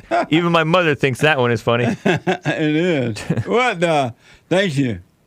And on Coffee Talk with Sandra, gave a diamond. Jesse, do you wash your dishes daily? No, I just wash them after I'm done eating out of them. Is that daily? I eat daily. So that's a yes. Yes. How come you ask me that? I don't know. Don't everyone wash their dishes when they finish? That's why I only have one dish. Why? Because then it forces me to wash it. So you and the dog eat out the same dish? Well, no, he has a dish. Oh, but I have one fork, one spoon, one plate, one cup. And so you wash it as soon as you finish eating, or at least after you're done eating, right? It forces me to do that. Yeah. I thought everyone did that. Thank you. But No comment. But yes, I wash my dish daily when I'm done eating. Thank you. If you lick it clean, do you really need to wash it? Anyway. So you lick it clean? Speaking of dogs, I'm telling you. Let's keep it moving. Elias Leal bought 5 coffees. Thank you for the support, man. Thank you, yeah. He says there is no right or wrong. Wow, Hassan show went off the rails, bro. Muslim stuff. Thanks for tuning in, man. That's cool. Podcast, if you didn't see it, folks. Podcast. Wow, Hassan with the 2 S's. Yeah, 2 S's. All right, thank you. Raul, and he has a Buy Me a Coffee as well. buymeacoffee.com/wowhassan. Raul G bought 3 coffees. Oh, Lord, not Eddie. Dog emoji. R.I.P. Rest in peace. Thank you. What a mess. Is that the opening Friday segment? Yeah. Someone bought a coffee. The more alpha I choose to live my life, the more people want to be in my care. Thank you for showing me how important I am to the world. Right on. You're the light of the world, salt of the earth. And thank you, guys. I do believe that's all for now. Amazing. Nice. Thank you all. I appreciate it. Oh, last quick one. The men's forum. Someone bought 3 coffees. I was on my way to the forum, but just as I was leaving my house, my wife's water broke. Had my baby girl last night. Right Thank on. you for showing me the truth, JLP. Look forward to seeing you Sunday. Celebration hands emoji up. Who's that from? Someone. Can you say E-Black? E-Black. Nice. Congratulations. Amazing. Nice.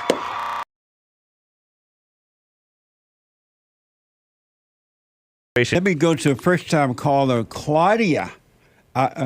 Claudia gone. 888-775-3773. Let me go to Tim out of Dallas, Texas. Tim, welcome to the show. You're on the air. Hello? Hey, Tim. Hello? Hey, Tim. Hey, Jesse. How's it going? All is well, sir. All right. So, I just wanted to know, what do I do? Speak up a little louder, Tim, and right into your phone. Okay. Can you hear me better now? I can. Okay. So what do I do if I can't, or if my girlfriend won't forgive her mother? Is she acting out in anger? Sometimes, but I mean, I can say I sometimes do the same. Oh, you still act out in anger? I can say sometimes I do the same, yes, sir. And why do you do it? Well, I guess I don't know. Sometimes there's some stuff in the past that has happened that I hang on to, but I guess there's no good reason. And where is the past? The past is in the past, I guess. You got to let it go. Where is the past? The past is nowhere. And so how are you hanging on to something that doesn't exist? I guess that's a good question. I don't. Well, why you say sometimes I hang on to the past? Or I react to the past. Why do you say that? If the past doesn't exist, it doesn't even exist anywhere. Why you reacting to something that doesn't exist?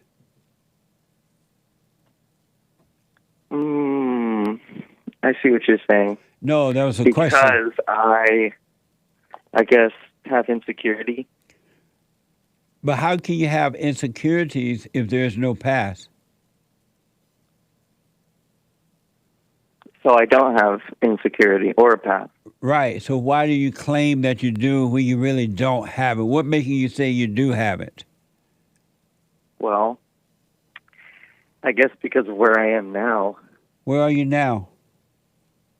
I'm not really where I want to be. You know, I'm living, you know, very, very poorly. You know, I don't have much. You know, and I don't even know how I'm going to make, you know, next month's rent. And I guess I really don't know what I'm going to do. You know, so.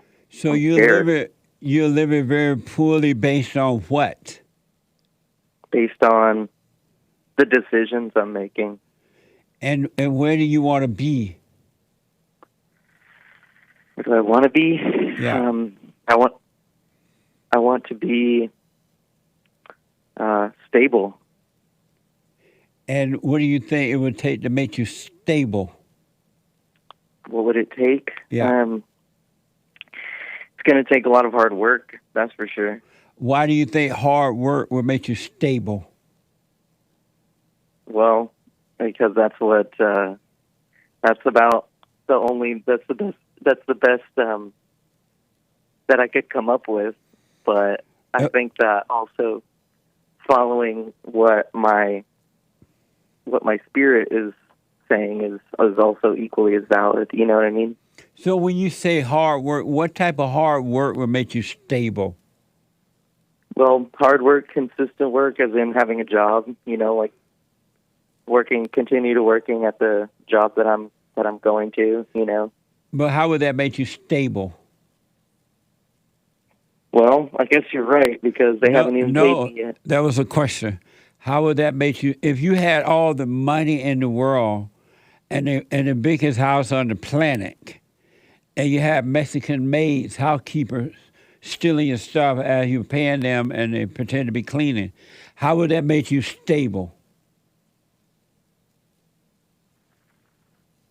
Well, how would it make me stable? It would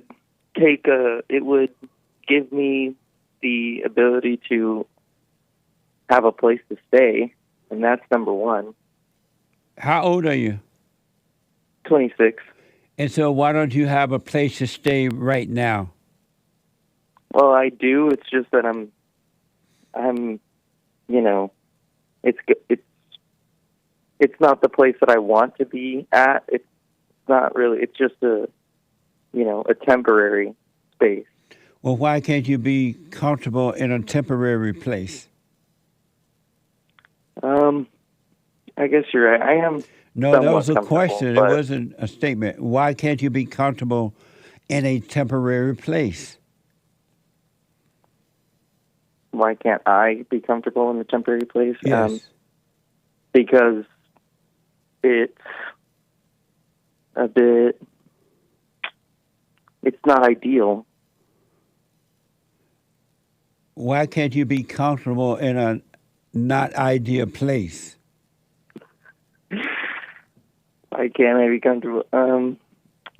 Because I guess because I don't know. And so why you say you're not comfortable then if you don't know why?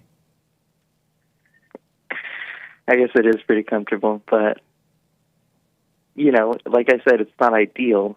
Why can't you be comfortable in a non-ideal place? Well, I guess I can be comfortable in a non-ideal place. Well, why don't you be comfortable in a non-ideal place? Well,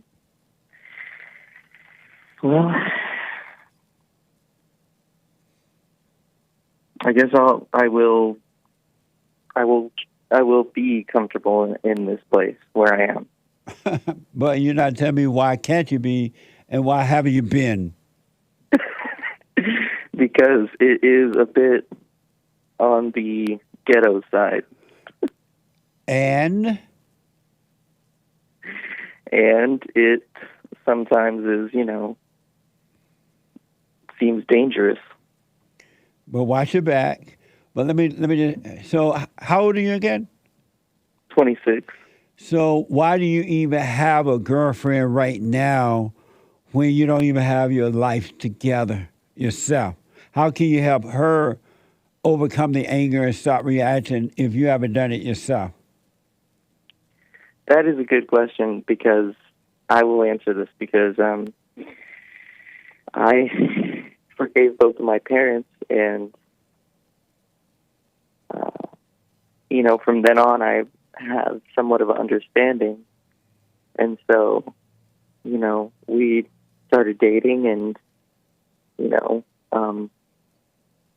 I brought that kind of situation to her attention, and so I guess I really don't know.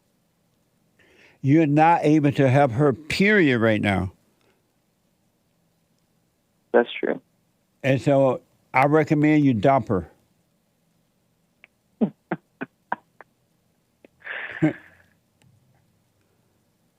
You do? Yeah. You know why? Why?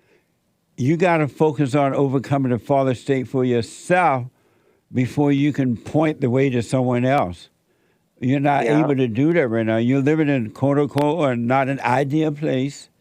Your job doesn't seem to be doing very well right now. You still deal with anger. Why do you need more trouble? Why would you bring this other person into your life? It's just going to make your life more complicated and keep you in hell. Yeah, that's actually really true. Because I'm attached for sure. Is she older than you or younger? Younger.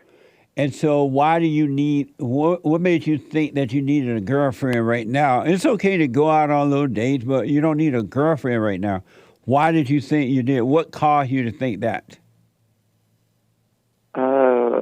Jeez. What caused me to think that? I guess because, we have a strong connection and we enjoy each other's company and we love each other. And you don't love her, she don't love you. You're blood sucking the life out one another, thinking that that's going to make you better, and it's not.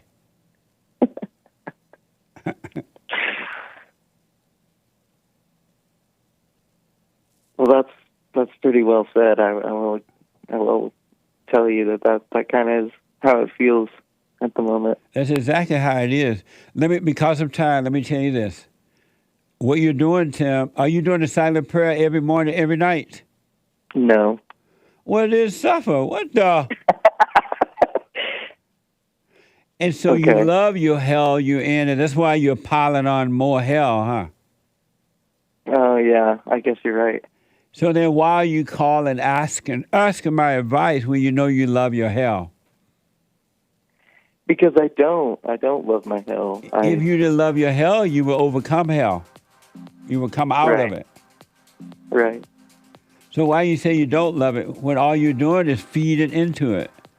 You brought this woman into your life because you love your hell and you're piling on more hell. And you won't even do the thing, be still, so the light can bring you out of the hell. You love your hell. What the? Yeah, you're right. Why are you lying to yourself that you don't love your hell? You love your hell. Oh, you love your hell. Can you hold on, Tim? What'd you say? Can you hold? Yeah, that's fine. Are you black? No, I'm not. You Mexican? Yes. Oh, that's why you said, what'd you say? Let me take a break. One more hour to go. Back in a moment. You can't run from evil within yourself or outside of self. You got to deal with it. And you need good in order to deal with evil. And God is good. You need to return to the Father. And you'll see within you, he will fight the battle for you. And he will fight it without, because he will show you how to deal with it. And you will have no fear. Love God with all your heart, all your soul, all your might, along with nothing else. Nothing else means yourself, your children, your wife, your things, your ego, your reputation, and all that. You can't care about any of that. The children of anger will use it to control you. But if you love God, he will renew your mind, and none of those things will be before him. And so when they go after you, oh, well, you may take my body, you may take my things, but you're not going to take my soul. And that's a true reality.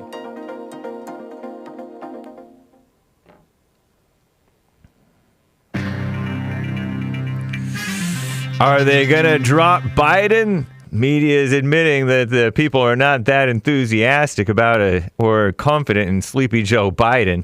Hong Kong's getting flooded, and Hurricane Lee, a storm's blowing through. But will it hit the United States? Unclear at this point, or the islands. This is the end of hour 2 of the Jesse Lee Peterson Show. It is Express Yourself Friday, September 8th, 2023 AD. There is one line open. You can call in to get on hold, to get on air with JLP right now. He will get back to your calls in a moment. But first, Hake News, not fake news. After the Jesse Lee Peterson Show, the Hake Report, live Monday through Friday, 9 to 11 a.m. Pacific time. TheHakeReport.com. And then after Hake, at noon Pacific time today, it's Friday, that's The Fallen State, with that black Christian guy being interviewed by JLP. Check it out on the Fallen State YouTube premiere, as well as on Jesse Lee Peterson Rumble. We live stream it to Rumble and Cozy and other places. Shout out to cozy.tv/JLP. And then, of course, American Anchor Baby, Flying Nick Stream. That's at 4 p.m. Pacific time today. You can go to jesseleepeterson.com, jesseleepeterson.com/show, #network, to find all the links to all the network hosts, Hake, Anchor Baby, Hassan, Joel Friday. Very nice. Get over your COVID apathy. China virus cases are increasing, according to the Commie Nonsense Network, CNN. But after the pandemic's intense physical and emotional toll, many people can't seem to muster the energy to care. If the virus feels too overwhelming to think about again, or is not yet in your immediate view, you can follow Commie Nonsense's expert tips to help you get over your COVID apathy. What a mess. A new poll in CNN reveals decreased confidence among Democrat-aligned voters about supporting Joe Biden in the 2024 re-election, right? The dismal poll numbers come as Biden faces broadly negative job ratings overall and widespread concerns about his age at 80 years old might affect his current level of physical and mental competence. According to the poll, a broad 67% majority of Democrat and Democrat-leaning voters wish they had an alternative to Biden. 46% of registered voters say that any Republican presidential nominee would be a better choice than Biden in 2024. While we are still around 14 months away from the election, it's a safe bet that Biden will be the party's nominee, assuming no other credible demon rats will step up to challenge him. However, analysts are cautioning that his current unpopularity may give our greatest president, Donald J. Trump, his shot at reclaiming power. Nice. Hong Kong flooding, God's judgment? I'm playing around. Hong Kong received 6 inches of rain within 1 hour today. Flash flooding in the city submerged metro stations, trapped drivers on roads. Authorities suspended schools and urged the public to seek safe shelter. The hourly rainfall today is the highest since records began in 1884, according to the government, under British rule, right? Hurricane Lee, storms are brewing over the Atlantic Ocean. This morning, Hurricane Lee rapidly strengthened into a Category 5 hurricane. Doubled in wind speed, right, in the last 24 hours. Up to 160 miles an hour. Experts said the hurricane would go well north of Puerto Rico and the Virgin Islands, U.S. and British, either over the weekend or early next week. May turn north, right?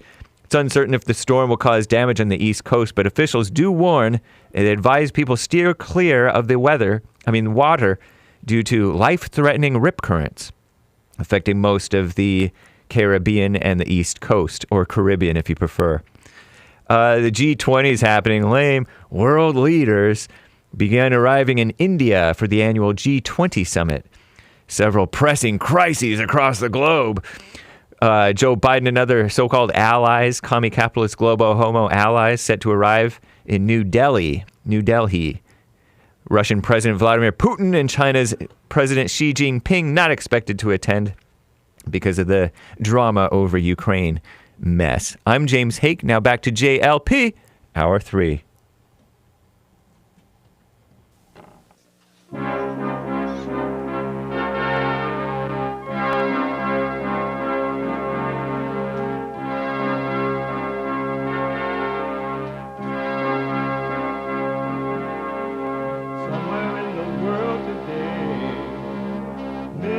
to stand up strong.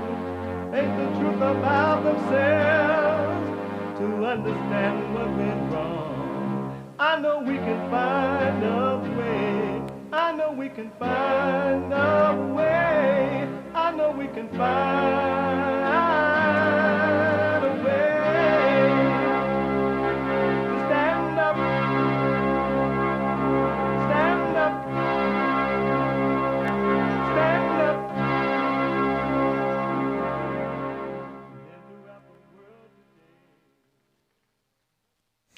Uniting the races with truth instead of dividing them with lies.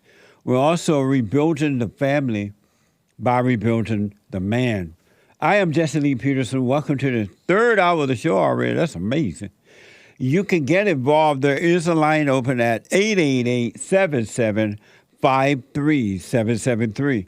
888-77-JESSE. Jesse. Jesse.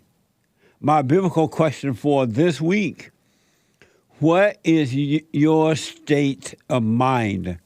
What is your state of mind? We have every way that you can watch and support the show listed on jesseleepeterson.com/show. And if you're out and about, wherever you are, anywhere in the world, or up and down the world, for the flat earthers, if you're up and down the world, or you're around the world, and you can't watch the show live right now, you can podcast, of course, but you can listen on your iPhone or iPad by calling the listen line on TalkStream at 641-793-1500. 641-793-1500. And don't forget to follow us on cozy.tv/JLP. Cozy.tv/JLP. And Rumble. You got to know how to rumble.com/Jesse Lee Peterson. And for the to get your donations and have them read out loud, go to buymeacoffee.com/JLP Talk and Bond JLP Cash App or Bond JLP Cash App. It's Friday. It's Get It Off Your Chest Day. It is whatever is on your mind. Express yourself Friday. You, Tom, like a mug. You need to go and get yourself bleached, because everything you say about black people, and you're sitting up there looking like a tar baby. It might sound like a semantics argument, but he's a gray alien. I wonder if he's been smoking pot. Right, okay, I'm going to try and compose myself. It's not easy. So, you can see from the title that yesterday, unfortunately, Ellie died. May Eddie's soul rest in peace. And it really sucks. I know we've been through this with Peggy before, so enjoy another video of me crying. But this is different. We had Ellie from a puppy literally like 9 years ago. She was 1 month away from being 10, and she's been through pretty much everything with us. It just sucks really bad. I know it's a dog, but for us, it's a member of our family, and like my heart literally hurts. She was such an amazing dog. What the? They put clothes on the dog. Can you imagine? Now you know you're insane. You put clothes on a dog, right? Isn't that insanity, Hassan? It is. Who would do such a thing? What a mess. I bet you feel when they put their clothes on the dog, they feel like it's their baby. They feeling really good about it. And the dog is like, what, dog? I already have clothes on. My skin was built clothes-like. God-given. I'm telling you, human takings. What a mess. Let me go back to Tim. Tim out of Dallas, Texas. I had to put him on hold. We ran out of time. He's in a bad place. He want to know what to tell his girlfriend about anger, even though he has not overcome anger. He's not doing the silent prayer. He went and forgave, but he's not doing the silent prayer. Am I right about all that, Tim? Yeah, that's about right. So how are you going to help this girl who you can't even help yourself?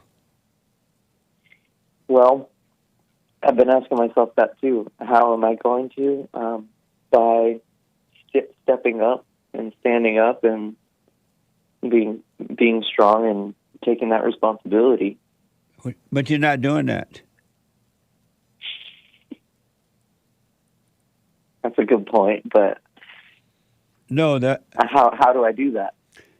By first of all, you need to work on you first. You got to overcome this anger. You do the silent prayer so you can overcome the thoughts. Your world is displaced because it's not well inside of you. All of your problems are coming from within and not without. There are situations out there that other people are trying to impose on you, but all your issues are coming from within you.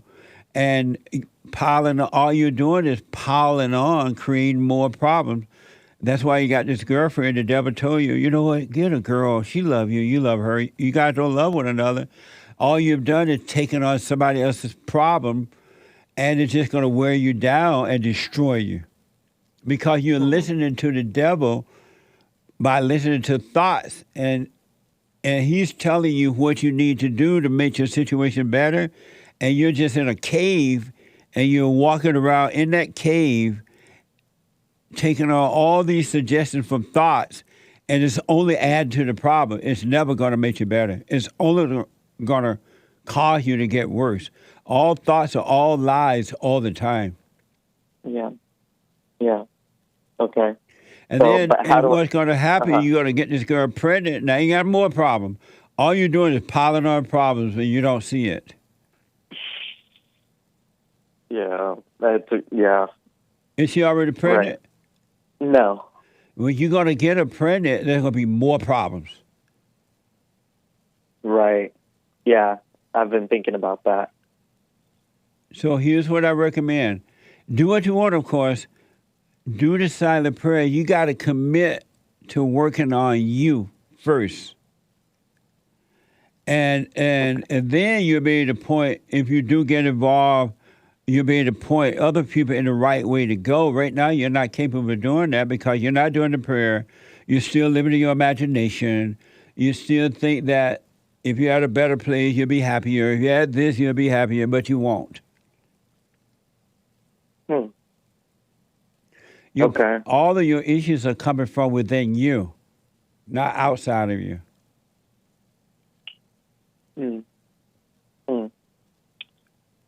Yeah, that's a good point. They are. So you suggest I do the silent prayer? Yeah, I've been suggesting that for everybody because no human being, including Jesse Peterson, no material things, no girlfriend, no mama, no daddy, no nothing can make you better inwardly. You can gain the world out there and you'll still be miserable inwardly. And all you ever do is pile on that will cause you to be worse, to get worse, because you listen to the lies of the imagination. Well. And when you told this girl she needed to go and forgive her parents, what did she say? She said that she didn't want to because she thought that her mom would get mad at her and kick her out of her house. Amazing. Well, you're not able to help her right now, Tim. You got to work on you. Why do you think you guys love one another? You said because we love one another. What makes you think you love one another? It's the way you say it. It just makes me laugh. But because Jesse, we have a really strong bond. And what is a strong bond? It's whenever two people connect with each other and they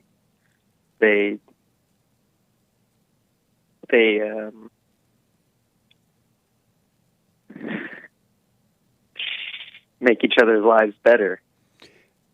Is she making your life better? Yes, In what way? in the way that she's there for me How is she making your life better? by being there for me when I need someone to talk to, when I need her to talk to, and we just hang out and have fun. And you tell her all your troubles? No, sometimes like maybe a little bit will slip out, but I heard you say that to never tell a woman your problems, and so I've really been watching, what I say. So how is she helping you? How? well,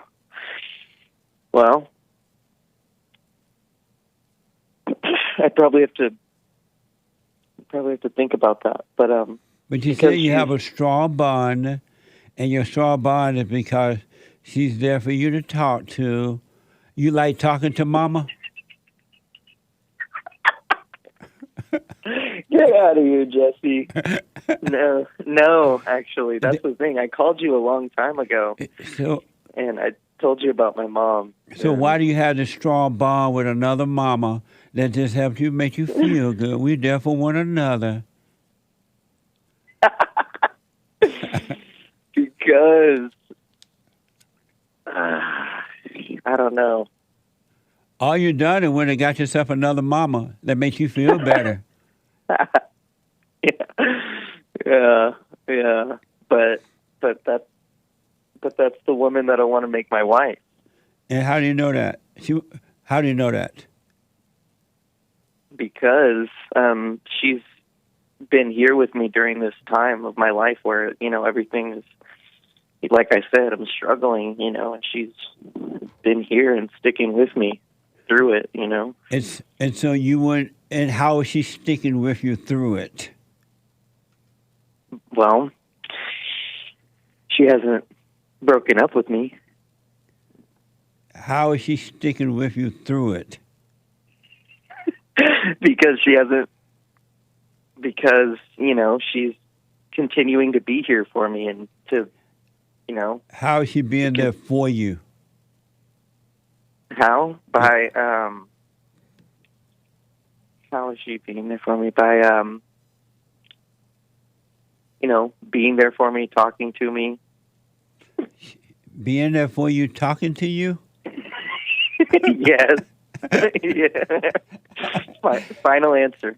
Talking to you, and when she talked to you, that made you feel what? It makes me feel, valued or, special. Does it solve your problems? No, it doesn't. But so you just want to feel special? Yeah. And does feeling special solve your problems? No, not at all. And she makes you. That's a good point. No, that was a question. Right. So feeling special doesn't solve your problem, right? Right, it doesn't. And she makes you feel value? She does. And how valued does she make you feel? What does that mean? It makes me feel like I have value, like I'm a person that's worth being with. She makes you feel valued, like you are a person that worth being with? Right. And for what? For a family, for, life, for companionship. She makes you feel like you're able to do all that? Yeah. And does that solve your now problems? No. Do you realize? I'm sorry, go ahead. I was just saying no, it doesn't. I want you to know you're setting this woman up to hate you. Yeah. All she's doing is adding up your weakness. A man ain't got no business saying that she's there, somebody there for me to talk to. She make me feel valued. That is not manly, man. What the? Well, how? No wonder she's not obeying you on the simple thing of going and forgiving. She's not obeying you because you're such a baby to her. You need mama. Come on now. Does she give you breast milk or bottled milk? She gives me neither. But how are you going to lead her when you're so weak? Yeah, that's true. No, But that how was can a I question. become strong? That was a question. How am I? Okay, well, how am I going to lead her? Because I want to be able to become strong enough, you know? Why? And how do I do that? Why do you want to be strong?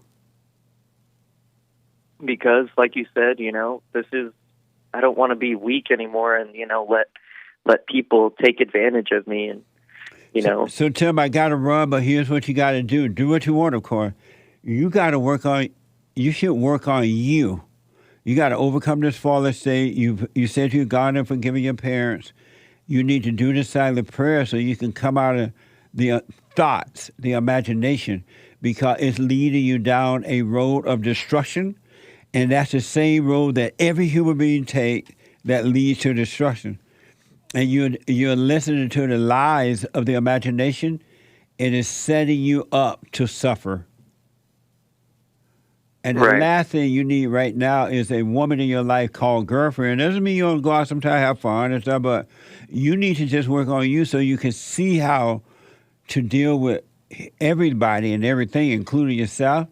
Because right now, this woman hates you because you're so weak. She's looking for a father's love, and all you're giving her is a mama's love. You're trying to get love from her she doesn't have, and she's looking for a father's love from you, and you don't have. So you got two mamas together creating hell.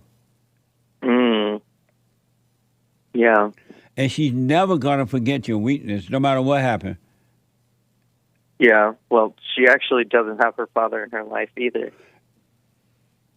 And she doesn't have a boyfriend that can help her either, because the boyfriend is just as weak as she is. She made me feel valued. She listened to me. Don't ever say that again. Okay, got it. Yeah, I won't. And don't ever let her know that you think that or even feel that way. Don't be weak around her. Huh. So what would be a good answer to that kind of a question? What kind of question?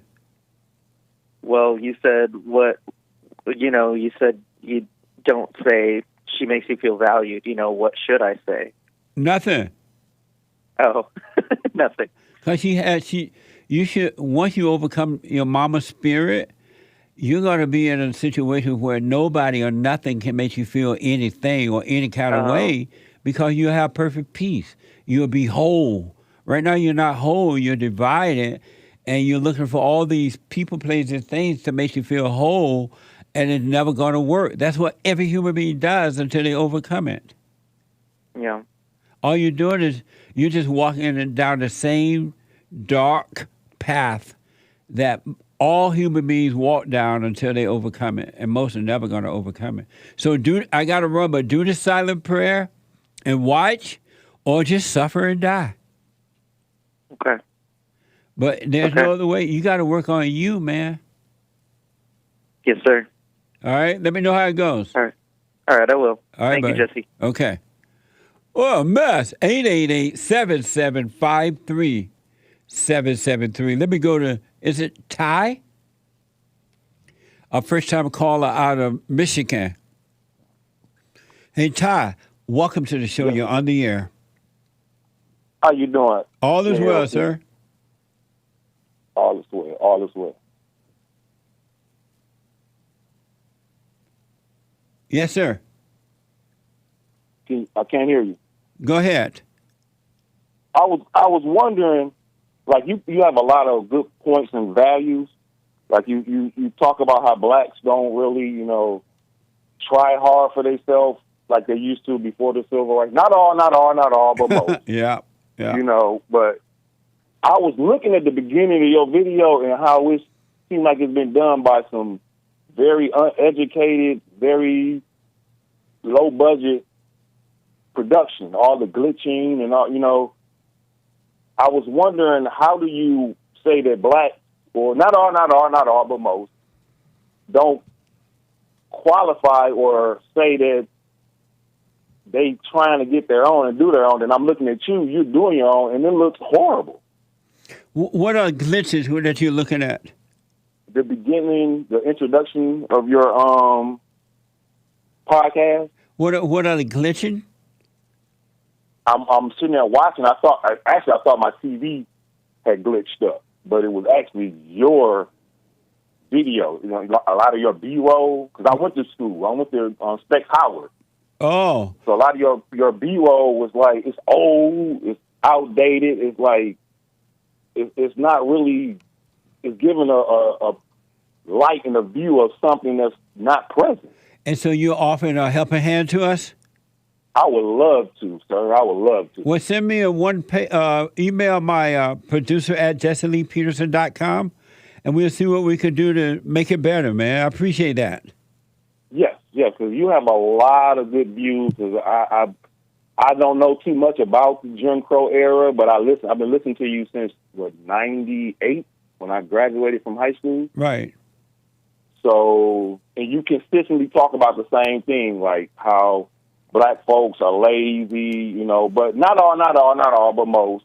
But then I think about how the black folks that did work, and they were supposed to get their pension and all that stuff from coming down from the South, coming up north, working at Ford and Chrysler, they got cheated out of that pension. Who got cheated?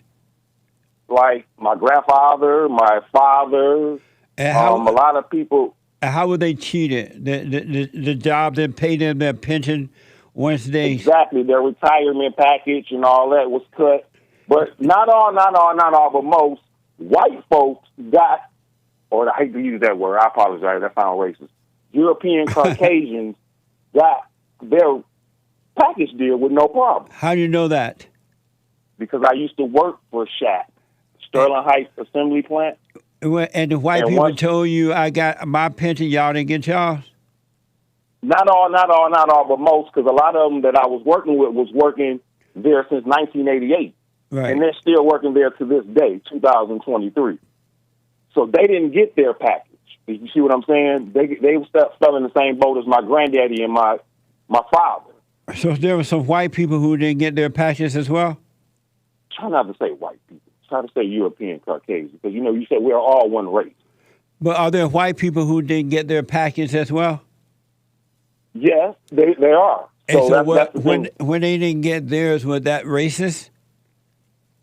No, it was not fair. I'm sorry? I don't believe in racism. Nice. And so there are some white people who were treated unfairly, as well as black people who were treated unfairly, right? True. That's going to happen in life. That's the way the ball rolls. But because of the human heart being wicked, that's going to happen in life. You know what I mean? But if you overcome the anger of the heart, it will never happen to you. I can understand that. And another thing, you said there's no such thing as isms. Right. But you bring up a lot of isms. Like what, for example? Like you say, no such thing as racism, sexism. But then it's some things that I've seen you said on a couple of your shows, and it has ism in behind it. I'm like, you just said there's no such thing as ism. Was it some from the old shows? Yes, sir. Well, then I was blind to a lot of things about the ism things. But as I wake up, then I put it out there. That is all spiritual all the time. No isms at all. It's just made up words to prevent you from seeing the reality of isms.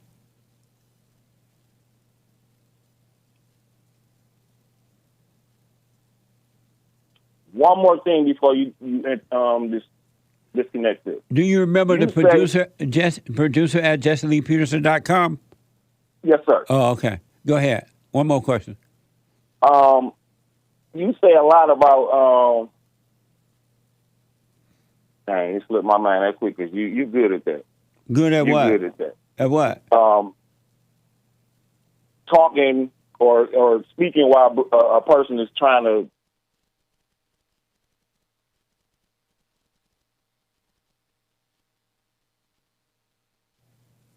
Hello? I can't hear you. You went away for a minute. You said speaking while the person trying to what? Talk. I was not ain't saying you interrupt me, but I was about to ask you one because, like I said, I pay attention to you a lot, and you soften my heart a lot because, like you say, men not supposed to have emotions and all that, and Ty, your phone keep going out. Yeah, that's one of them phones Donald Trump gave me. That's an Obama phone? Nope, that's a Donald Trump phone, see? Amazing. Obama made laws that got me locked up. Obama, like you said, see, it's so much I agree with you about, like how Al Sharpton and all them are pimps, you know. That's why I don't deal with them when they come to Detroit and all that. Mayor Young, that was my godfather, so I know a little bit about politics, so I respect what you say a lot. Ty, let me do this because of time. Have you gone and forgiven your mother? Yes. And how did that go? I mean, ever since I forgave her, I've just been, doors been opening. I don't really, not say care, but I don't have really emotion. Nice. And how did she accept it? It really surprised her that I said something to her. Amazing. Well, Ty, I appreciate you, man. Thanks for letting me know about the glitch. And, whatever suggestion you have, and you never know, maybe we'll work together. Send it to producer@JesseLeePeterson.com, all right? Yes, sir. Have a blessing. You too, buddy. Thank you. 888-775-3773. Mac. There's one line open for. It's out of Illinois. Let's see here. Hey, Mac, welcome to the show. You're on the air. Hi, Jesse. How are you doing today? All is well, sir. Hey, thanks for taking my call. You know, Jesse Lee Peterson, Justice Clarence Thomas, Thomas Sowell, Herman Cain, Sheriff David Clark, Larry Elder, and the late Walter Williams. You know, these are just black men that put out a good message and had a good ministry that I'd like to see if they, could have been pushed a little bit farther in the black community. Well, they don't, the liberal media and the so-called liberal blacks who control the black communities, they don't want a message of freedom to get into the black communities because they need the blacks to be feeling like victims and needy and out of it and blaming and stuff so that it can keep them in a far position of power and wealth. So that's why they prevent people like, a lot of blacks don't even know Walter Williams. And he's been around forever. May his soul rest in peace now, but, a lot of blacks don't know about Justice Clarence Thomas. And because they're constantly calling him names and sell out and all that, because if the blacks were to wake up, the race hustlers would go out of business, and they don't want to do that because they will end up on the soup line. So they need the blacks to be out of it, and they're not going to let any truth get into the overall communities themselves because they need it, man. They need to use the blacks. That's amazing, though. But that's the way it is. Yeah, when I called earlier, I'm sorry. But that's the way it is, but there are some blacks who are starting to come out of it. They're looking for the truth, and those who seek it will find it. Thank you so much, Mac. I appreciate it. I got to take a break. 888-775-3773. He's right about that. But the so-called leaders, that's why you should have someone over you. They're not going to let the truth get in. Back in a moment. Thank you, Mac.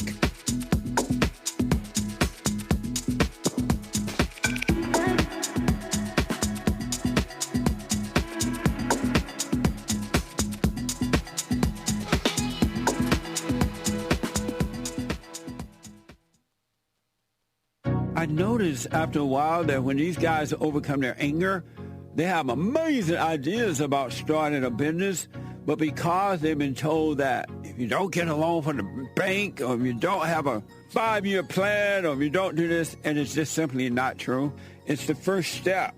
With faith, then all things are possible. So, but the most important thing is to return to the Father. That yearning that you have, that emptiness, that void, is not for more stuff.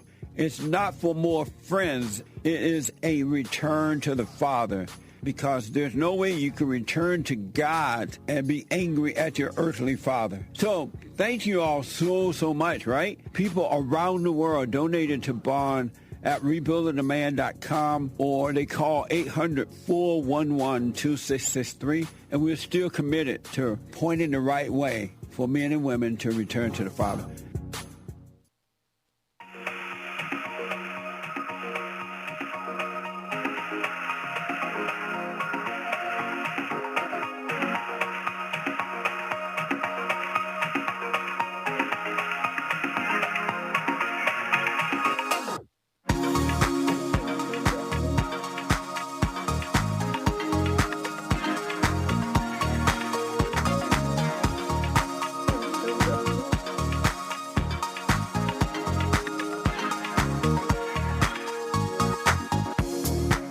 The treasure chest is now open on D-Live.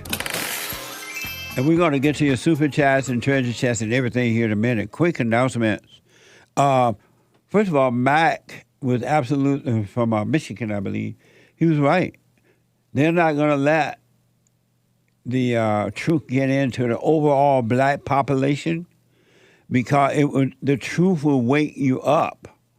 And the last thing the race hustlers want, that includes black and white liberals and all these special interest groups that are using the black, they don't want the black population to wake up. But to the blacks, if you seek the truth, it will find you no matter who's in the way. It doesn't matter where you are, the truth will find you if you want it. All you need to do is welcome it, just want it. And it will find you.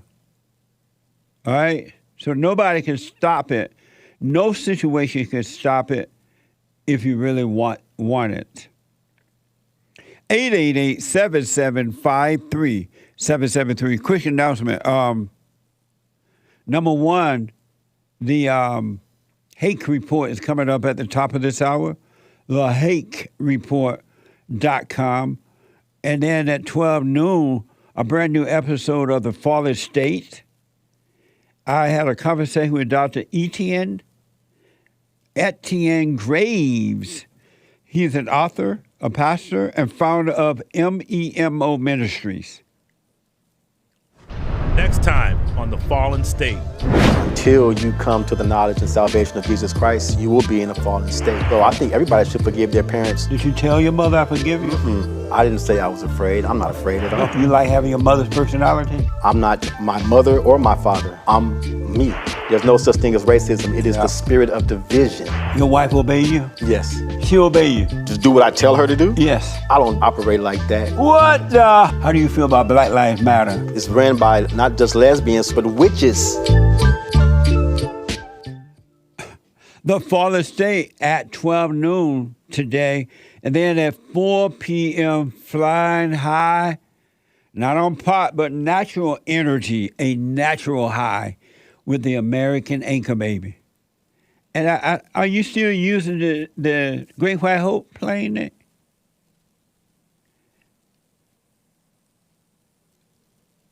Yep.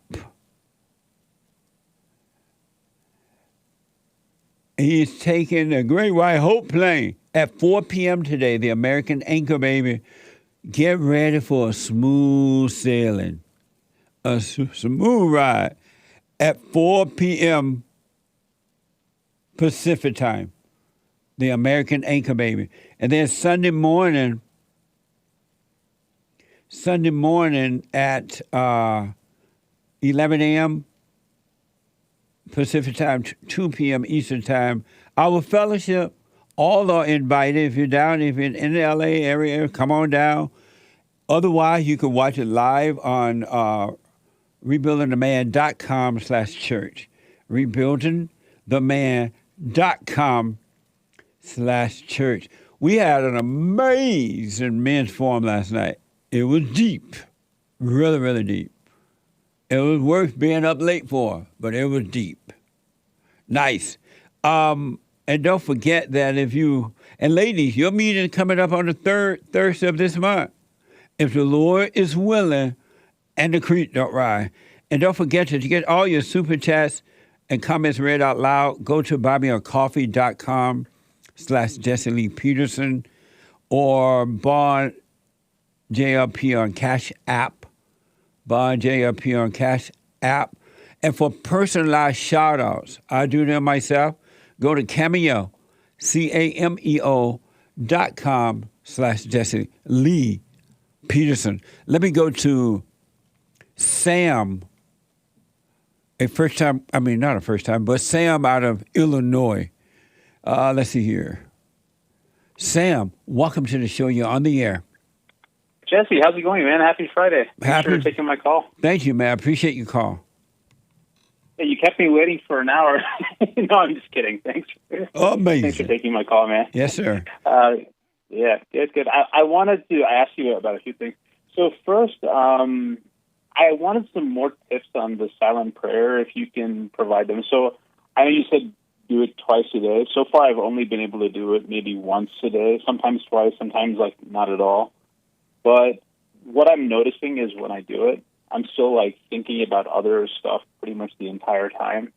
So I don't know if it's really helping that much. So maybe you can, if you have any more, I've watched your video a few times, but if you have any more suggestions, I'd love to hear them. And why do you think it's not helping? I mean, just because I still feel like a pretty angry guy, Jesse, to be honest. Speaking like to, hey Sam, come back to your phone and speak right here. Go ahead. All right. Yeah, I was just going to say, I still feel like a pretty angry guy. Like, I got angry yesterday watching the football game. I got angry at somebody at work yesterday. I get angry at my wife. I'm just like a really angry guy. So it doesn't seem like that part of thing is changing. And I'm trying to like lose the anger like you always say. That's the goal. And why do you think you got angry?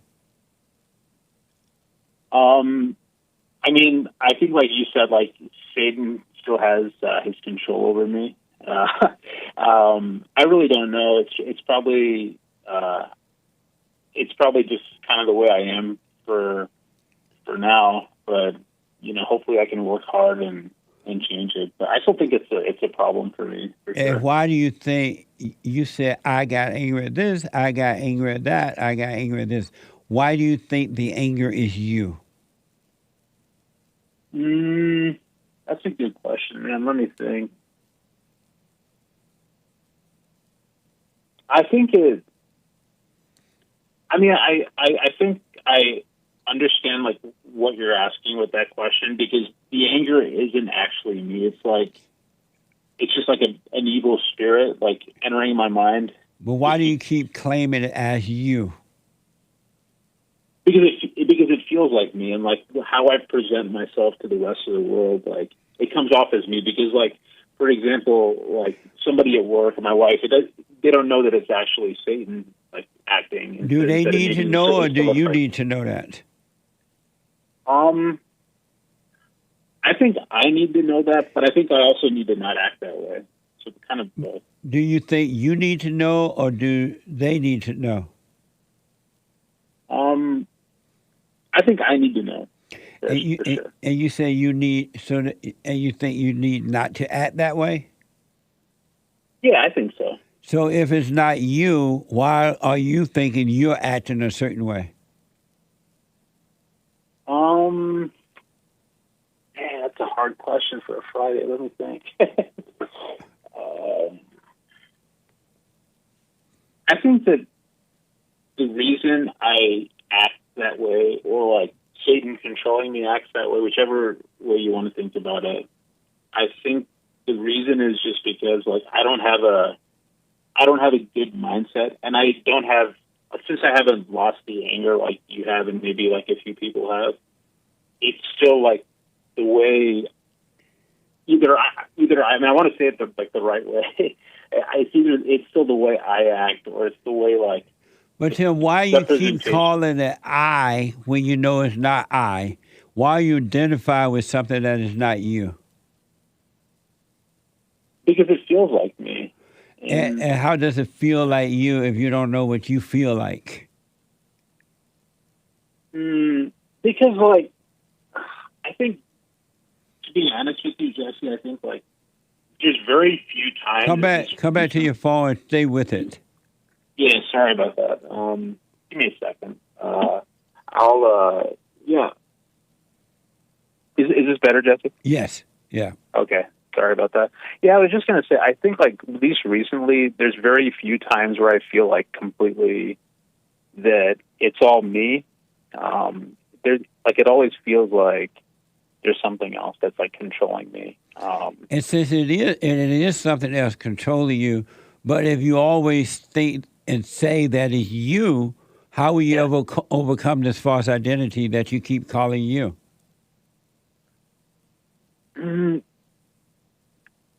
I think, I guess I won't. I guess I have to get over that, just like you're saying. But it's just hard because there's so much pressure. Like, and it's not like if I yell at somebody at work for something stupid or get mad, like I can just tell them, yeah, this isn't me. It's just Satan. You have to.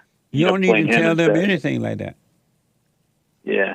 And why are you still identified with thoughts? Do you create your own thoughts that make you feel that way? I have a lot of thoughts, and I want to like kind of lose almost all of them, like just except for the practical ones that actually make your life better. And how would you lose them if you don't be still so you can see them and overcome them? I guess maybe I just need to do this silent prayer even more, like maybe 3 times a day or how will you lose them if you don't be still to see them so you can overcome them? You're not your thoughts. You're not creating them. How will you overcome them if you don't be still and allow a greater source to take them away from you? I guess I won't. I guess I won't until I actually do that. So, right. So until you do that, just enjoy your hell, because when you're really ready to overcome your hell, or the hell that's in you, you're totally commit to overcoming by letting go. So there's nothing like really special you can do other than just doing the silent prayer and like hoping it keeps getting better and better. Not only is there not anything special you can do, there's nothing you can do, period. Okay. Damn. I wish it was easier, but I guess I just got to be patient, right? There is nothing easier than this. It's just that you identify with the false self, and you're making it difficult yourself by identifying with the devil and calling him I. Oh man, no, I think you're definitely right. It's just, did you ever have a hard time with it, or did you just pretty much pick it up when you lost your anger right away? Like before I understood what was really going on, I had a hard time. So I understand what you're saying, and because I didn't know then, I didn't see, but I stayed with it. The little wisdom I had to work with in the beginning, I stayed with it no matter what was happening. I just stayed with it, and then the light will become brighter and brighter and brighter, and the darkness started to disappear, and eventually there will be no darkness in you. It will be outside in others, but it won't be in you. You'll just be of the light. And when you say, like, never argue with somebody, like, that's a tough one for me, too, because I really like to argue, or maybe, like, it's Satan that, likes to argue on my, behalf. But, like, what do you do when somebody, like, asks you to do something that you don't want to do? Just say no or yes. That's all. Okay. And the devil loves arguing, so I understand why you love arguing with the devil. It gives you a false sense of superiority. It gives you a false sense of high. It makes you feel good, which is a false life. But you're just arguing with the devil, and you love it. Otherwise, you wouldn't do that either. So is it kind of like, for example, like I'm like a conservative like you. Like if somebody's like arguing with me, if they're telling me like Biden's better, and then I say Trump is better, and then they disagree and make their points, like should I not say anything, or should I just say okay? Like should I make my points too? Well, you shouldn't plan what you're going to say because you don't know what's going to happen in a situation. You should always have a wait and see about everything. But if you catch yourself trying to prove that Trump is better than Biden and you get in an argument, stop yourself from arguing and walk away from it. And just say, oh, okay. And don't argue because you just argue with the devil. Two egos trying to prove that they're right. You just lose the ego completely, right? Because the ego is of your father, the devil. It's not you. Oh man, you I know you're a Christian, but you'd be like a really good like Hindu. Like I think I told you last time I called. Like I'm from India. Like that's my religion, Hindu. But your philosophy seems so similar to that. I don't know if you've ever thought about that or not. They talk about forgiveness and all that. They don't talk about forgiveness specifically, but they talk about losing the ego, don't have thoughts. They talk about meditating, which is similar to the silent prayer, like doing that a few times a day. But how will you lose the ego if you don't forgive so you can enter into the kingdom and let the light of God take over? How would you get better if you don't die from the ego? I got to ask somebody that knows more about it than I do, to be honest. All right. Can I answer the biblical question too? Yeah, here's what I recommend for you, Tim. Yeah. Oh, this is what I wanted to tell you. The pain that you're feeling in the body, yeah, it's just pain body. And I know what you mean by the pain. If you feel it and it get rough at times, and then sometimes it feel good, like a good feeling, but both are lies. But it's in the pain body. It's not in you. It's in the physical, but not in your spirit. It's not you. Right. And so when the pain comes, just relax in the pain, see what you're thinking, let it pass. But don't deny that you're having the pain. You can see that the pain is there. And just be aware of it, but let it pass. And it's just the ego nature, which is of darkness, that is dying away from you. Okay. Yeah, I'll keep trying to do better. Sure. But you need to commit to being still and knowing the truth. Otherwise, you're not going to ever get over it. You're going to always identify with the lie. Yeah. So what is your state of mind, real fast? My state of mind, I mean, I feel a little bit better now, but like in general, recently it's been like angry and like unhappy and very tense, I guess. Well, I'll put my little 2 cents on Sunday. I appreciate that. But you need to relax, man, and let life happen and stop trying to make life happen. And then stop trying to prove anything to anyone. That's why you're arguing. Two egos trying to prove that one is right and one is wrong. You're doing what the Christians do to one another and other people. Yeah. Thanks. Can you say lesbian real quick before I hang up? Say what? Lesbian. I like lesbian. Amazing. Nice. Well done. Thank you, buddy. Let me know how it goes. Thanks, I will. Have a good one. All right, you too. Lesbian. Sean is out of Michigan. Sean, welcome to the show. You're on the air. Hello, Jesse. How you doing today? All is well, Sean. All right. So, shout out to the crew. Thank you. So I just had a quick question, and then, if I may, answer the biblical question. All right. So, I called yesterday, but, I didn't chat much. But, I was raised by a single mother, and as far as, like, understanding, like, how to love or the concept of love, I was taught by a single mother. So, like, I feel like it's an emotional love. And you talk about, and I was always taught that in order to reach salvation and to get in, to go to heaven, you have to, accept Jesus Christ as your Lord and Savior, that stuff. And from listening to you, and you say, love God with all your heart and all your soul, and I just want to ask you, like, how do I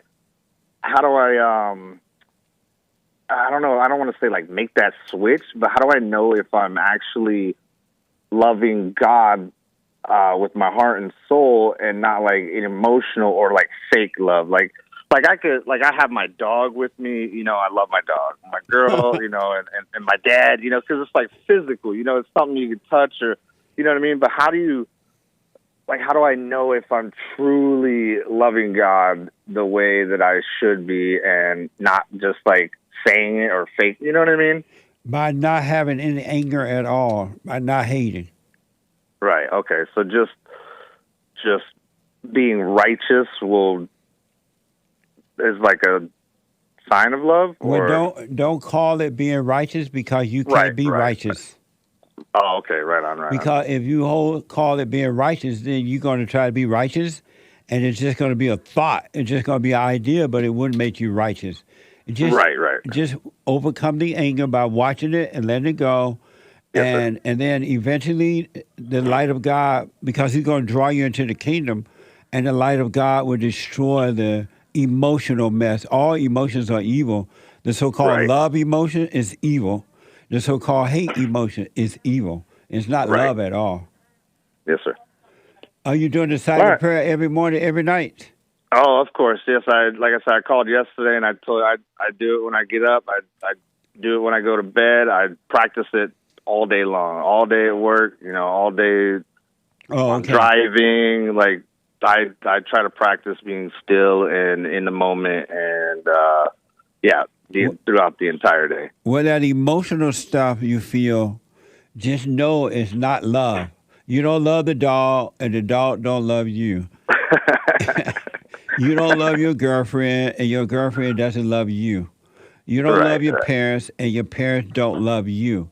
So get rid of all those fake ideas about that. Those are just ideas, and eventually you will know what love is, and it would not be based on anything you ever thought about, anything that you could have done yourself. It wouldn't be based on what you have or don't have, or who love you or who you don't love. It's going to be amazing, and it's beyond your understanding. Yes, like I honestly, like I just want to put, you know what I mean, always first God, and then like you said, just love Him with all your heart and soul. And I just, like I said, I just want to make sure, or if I even know or have an idea of what or how to like truly love without the emotional. You know what I mean? Yeah, well, get rid of all those ideas about it. Need to disappear. All your plans and ideas about it, all this mess that the people have taught you, all that needs to disappear, and then the real you will appear. All right? Heard. Yep. All right, buddy. I wish you well. Let me know how it goes. May I answer the biblical question? What is your state of mind?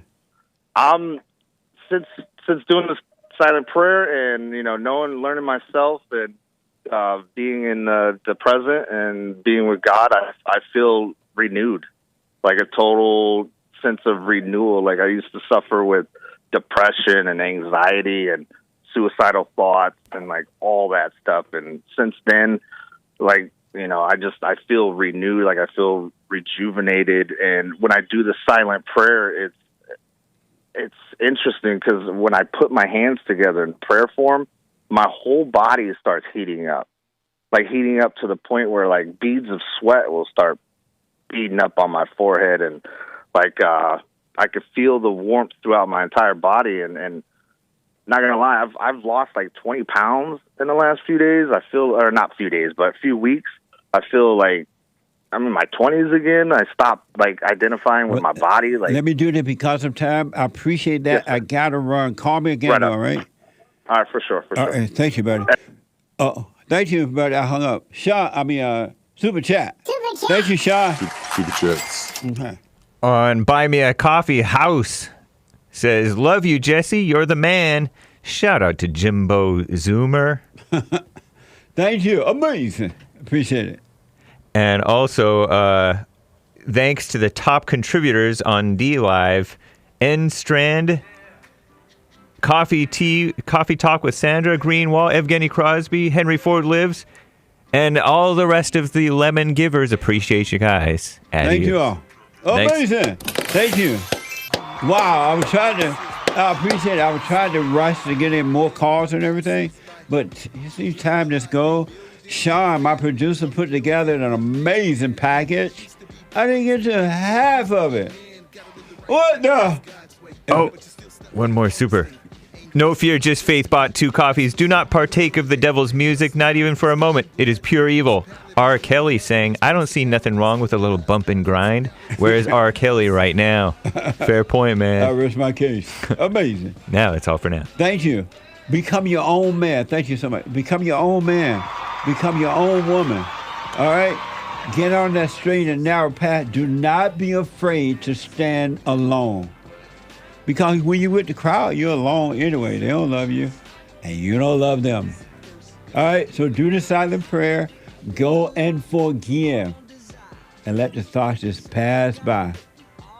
Amazing men's forum last night. Thank you guys for that. The Hake report is coming up now. The Hake report. And then at 12 noon, the fallerstate.tv. 4 p.m., the American Anchor Baby. Make sure you check out Joel Friday TV, Black, and Hassan, Wow Hassan, W-O-W, Wow Hassan. With the 2 S's, podcast those shows. They're amazing. Take care, folks. Amazing show today. I do appreciate it. Have a good weekend. Michael out of Los Angeles and the rest of the callers, I'm out of time. Take care.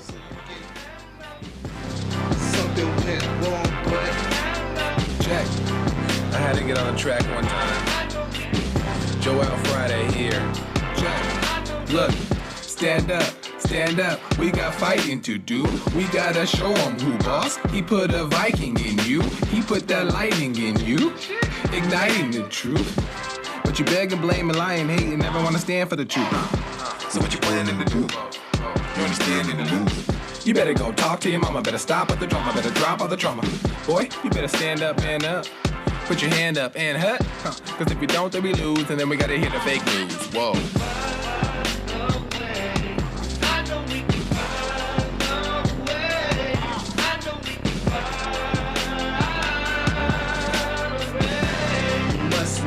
So you get something went wrong, but face the truth about yourself and just seek first God's kingdom, cause you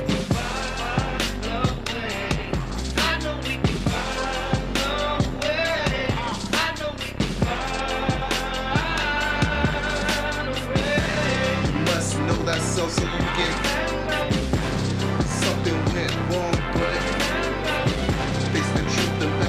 and just seek first God's kingdom, cause I know we can find a way.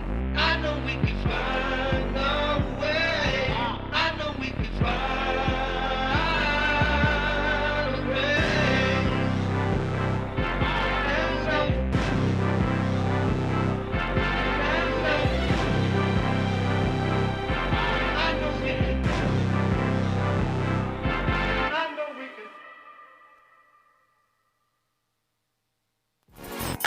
So, here's what I recommend. I invite you to download my silent prayer, and I want you to start doing it. You just download it, get the points of how to do it, and then after a while, you just do it on your own. It's going to point you in the right direction that your life will be returned to you from God. He will give you your life back, because anyone and all people who has anger, they're not themselves. You are the person that you are angry at. That's why it's so important to get to know yourself so that you can see who you're angry at. And if you're doing the hooping and hollering prayers and things like that, some people get up, oh, praise the Lord, hoop and holler, bless my mama, bless my daddy. Continue to do it. Do both. You will see if you want to stay with the hooping and hollering or do you want to be still and know God. So my gift to you, no charge, at rebuildingtheman.com/church.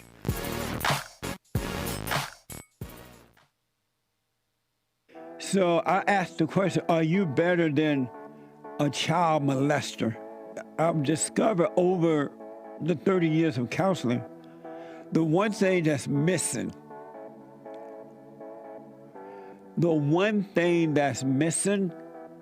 and I think because it's not taught in the homes or talked about, we don't have examples of it, right, is love. Our theme this year is to bring back Christianity, to love God with all our heart, soul, and might, our neighbor as ourselves, and to endure. And there, when you're in a fallen state, people will judge the molester but think they're better than the molester. And I ask, well, why do you think you're better? When I realized it doesn't matter what you think about yourself or how much you have or don't have or how you accomplish things in life or don't. If you have no love, you have nothing.